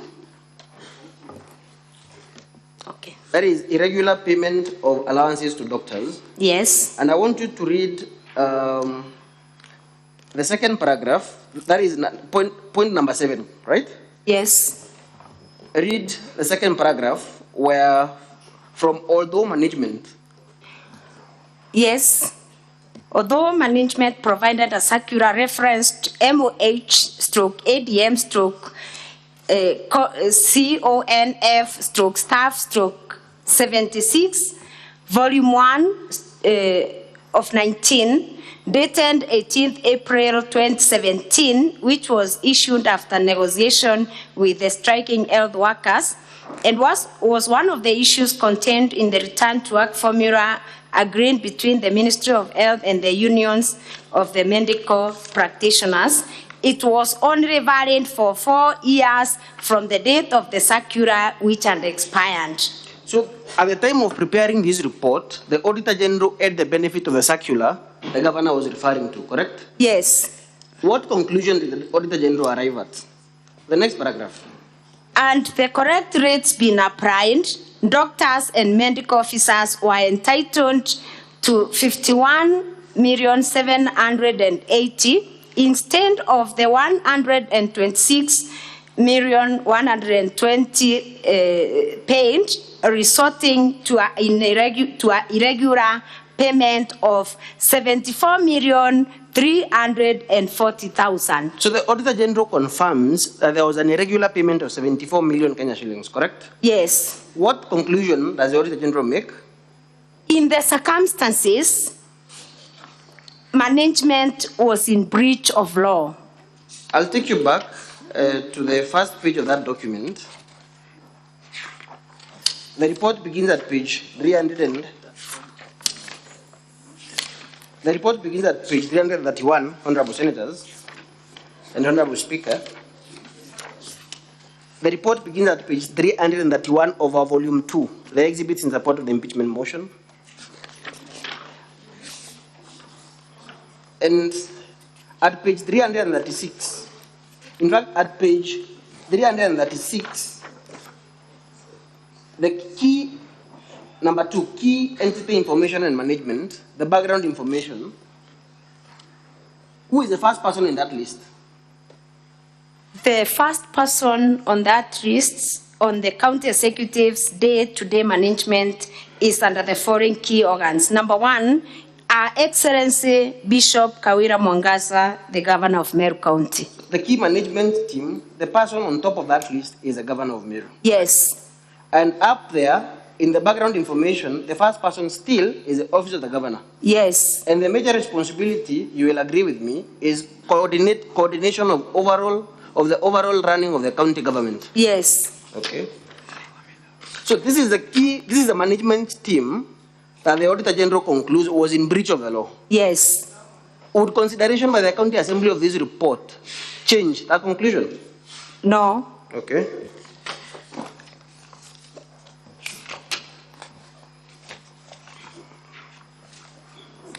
Again, on that Auditor General report,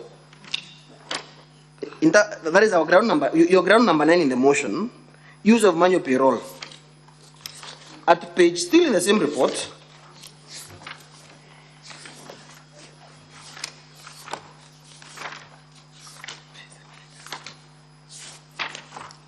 at page 347. 347. Yes. Are you there? Yes. That is 347, I'm sorry, Madam Speaker. 347, still of our volume 2. 347. Yes. Use of manual payroll. What is the conclusion that the Auditor General makes? I only want you to read the conclusion in the interest of time. Yes. In the circumstances? The management was in breach of regulations. And this is the management that is headed by the governor? Yes. So can the governor say it wasn't me? No. Can the governor say it is a CEC finance? No. She is the head of the management team? Yes. The buck must stop at her door? Yes. Article 229(6) of the Constitution, I just want you to read what that provision says. Article 229(6) of the Constitution.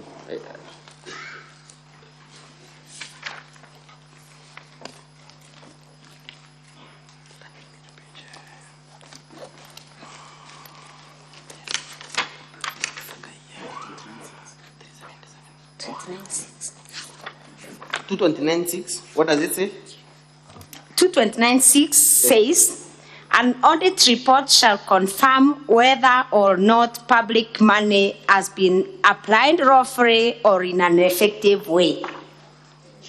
An audit report is the final authority on whether money has been spent lawfully. Yes. Now the County Assembly can change what that audit report says, correct? Yes. Okay. Turn with me, Honorable Speaker, to page 377 of our volume 2. That is a controller of budget report for the first 9 months.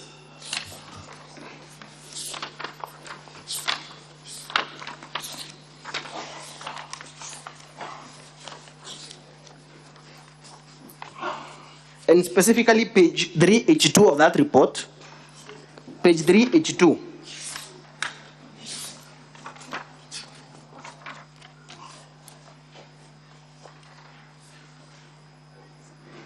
Are you there? Yes. Paragraph 3.26.7 on expenditure on employees' compensation. Yes. The second paragraph. Yes. Let me read first so that you can agree with me, right? Yes. Further analysis indicates that personnel emolument costs, that is PE costs, amounting to Kenya shillings 3.36 billion were processed through the Integrated Personnel and Payroll Database System, IPPD system, while 102.94 million was processed through manual payroll. The manual payrolls accounted for 3.1% of the total personnel emolument cost, correct? Yes. So this is evidence again from the Controller of Budget report for the first 9 months of financial year 2023-2024 that monies have been paid through this payroll system. Yes.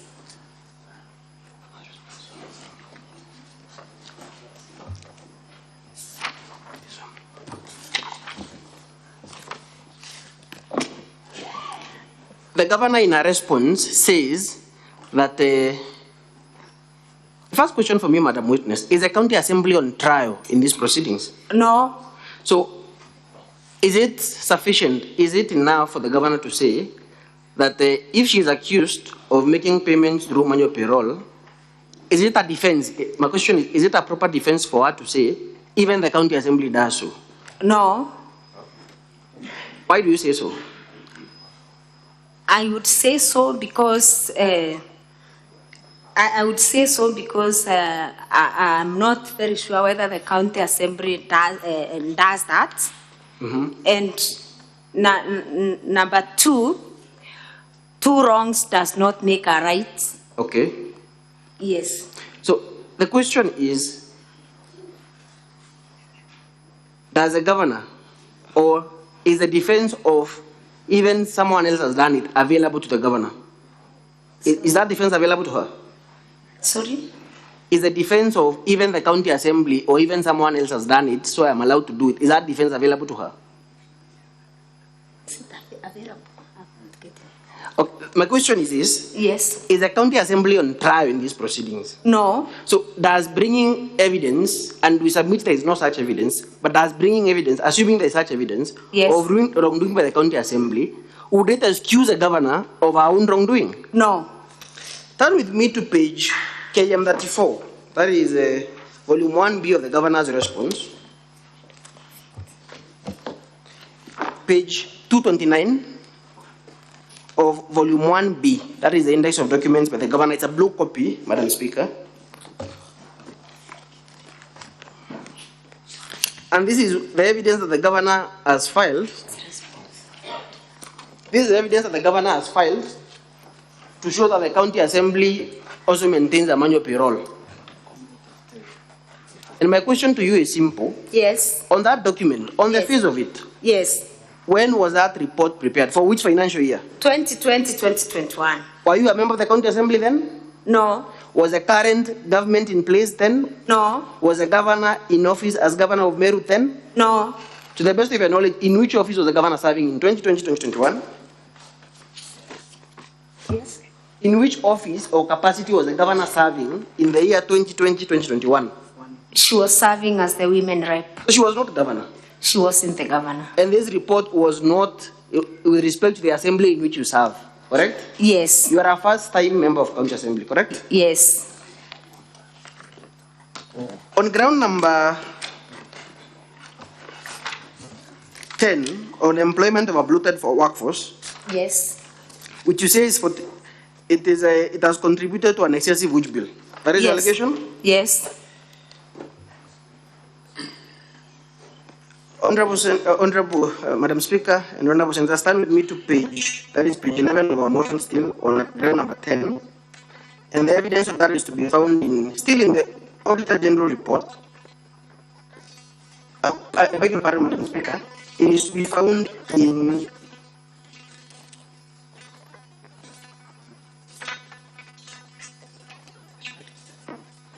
a moment, Madam Speaker.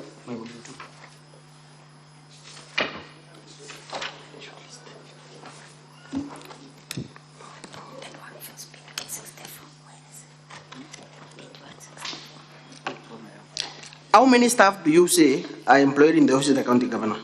111. That is 111 staff. Yes.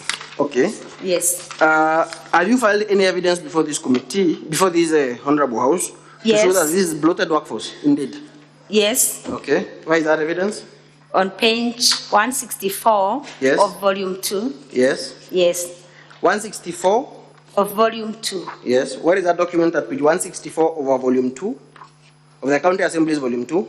What is that evidence? It's a list of appointed persons in the office of the governor and the appointment dates from August 2022 to date. So the document from page 164 all the way to page 175, those are the staff in the office of the governor. Yes. For in the interest of time, you will agree with me that there are 8 cleaners in the office of the governor? Yes. There are 17 information officers in the office of the governor? Yes.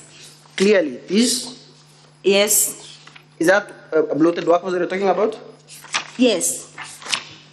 How many staff in the document at page 172, how many staff were employed by the former governor in his office? The former governor employed 45. Okay, that is 45 staff. That is which page of your exhibits in volume 2? 172. Page 172. To 175. 175. Okay. Yes. And have advisories been given by the Transition Authority and by the Intergovernmental Relations Technical Committee and by the SRC on the limitation as to the number of staff in the office of the governor? Yes. Where is that evidence found in your In your 176 yes. of volume 2. That is advisory by the Intergovernmental Relations Technical Committee? Yes. At page 178, that is the advisory by the Transition Authority? Correct? Yes. And at page 179, you will agree with me that some of the staff that are listed there, the political advisor, chief of staff, there is the page, correct? Yes. And a few and personal staff at page 180. Yes. Personal assistant, correct? Yes. Okay. How was this, as you say in ground number 10,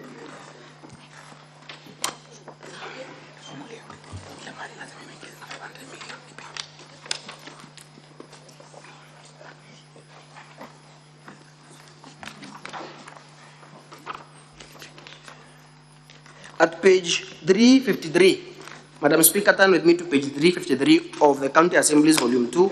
I believe it's a pink copy. Page volume 2, page 353. You say that as a result of this bloated workforce,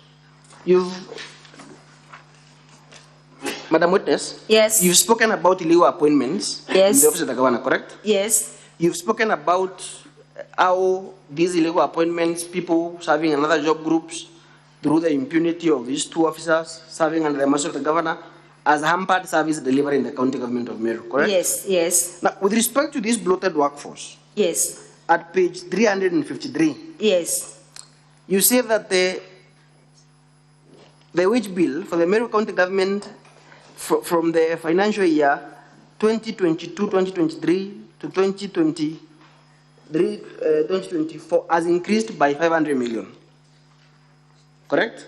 I can make a correction. It is 2020-2021. Thank you for that. On the extreme right. On the extreme right? Yes, the outer year, the previous year. Then the next column yes. is on 2022-2023 when the governor took over. Thank you for that correction. Yes. So in financial year 2021-2022. Yes. And the governor took in the first quarter. Yes, the first quarter. In fact, in the last quarter of that year. The first quarter. The governor took over in the first quarter. Of which financial year? The first quarter of 2022-2023. Yes. In August. In August. Yes. Yes. So when does the first quarter begin? The first quarter begins in July. In July, 1st of July. Ends, yes. And ends in which month? It starts in July. Which date of July? 1st July. Yes. When does the first quarter of the financial year end? The last financial year. When does the first quarter of which is the last date of the first quarter of a financial year? The last date is the end of September. End of September. Yes. September. A quarter is made up of 3 months. Yes. Okay. Yes. So this is the time when the governor took over. Yes.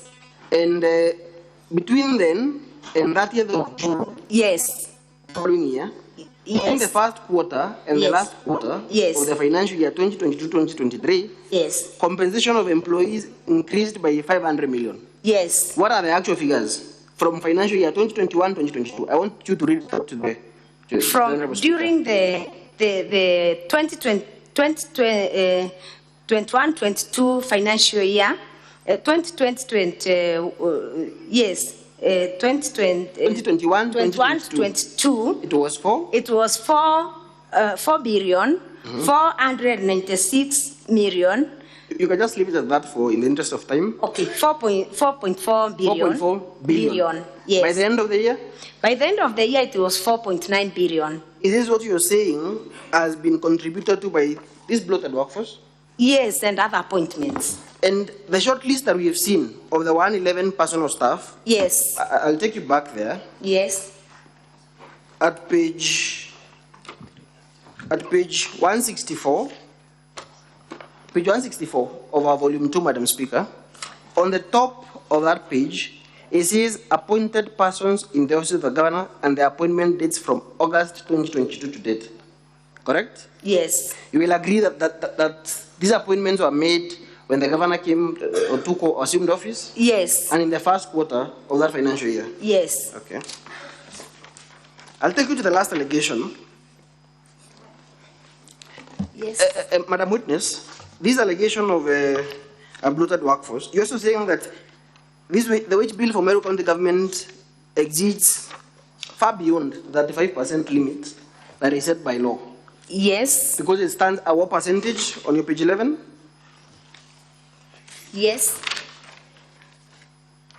This recurrent expenditure and this excessive wage bill, it stands at what percentage? It stands at 49%. 49%. Yes. Thank you. The last allegation in your motion is paying Kameme Christas Manyara, a public communication officer in the office of the governor, his full salary and benefits while in remand, correct? Yes. What evidence do you have to show that this Christas Kameme Manyara is a staffer in the office of the governor? Yes, he's a staff in the office of the governor. What evidence do you have? I have his pay slips. Yes. And I also have an appointment letter, volume 6. Appointment letter. You can check in volume 6. Yes, we have a pay slip on page. A pay slip is at what page? Page 392? Page 146 of volume 2. Madam Speaker, turn with me to page 146 of our volume 2. That is the pay slip for Christas Manyara Kameme. As a road date? Yes. It is for which month, that pay slip? The pay slip is for the month of June 2024. June 2024. Yes. Where is the other pay slip?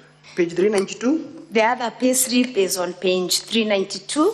392 of the same document, Madam Speaker? Yes. For which month? For the month of April. And page 393 for which month? 393 for the month of May. Yes. Yes. And from the short list you just showed us at page 164, still on page 164 of the same volume 2, Madam Speaker. Specifically at page 169 of that document, beginning at page 164, who is the staffer listed as number 69 in the office of the governor? The staff number 69 is Kameme Christas Manyara, Yes. a public communications officer 2, Yes. recruited on October 3rd, 2023. Yes. So this is he's working in the office of the governor. Yes. Do you have evidence that he was charged in court? Yes. What was he charged with? You say he was charged with murder. Whose Yes. murder? Yes. Whose murder was he charged with?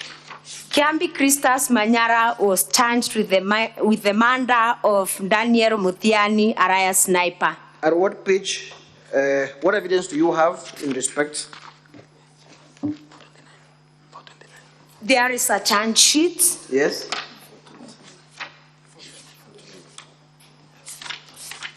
Page 429 of our volume 2, that is a pink document, Madam Speaker.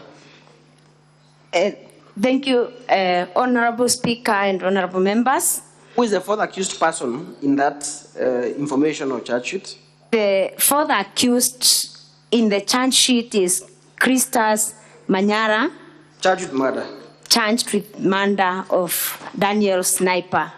And you say he was paid. We've seen the pay slips. Yes. And from the charge sheet, when was he charged? He was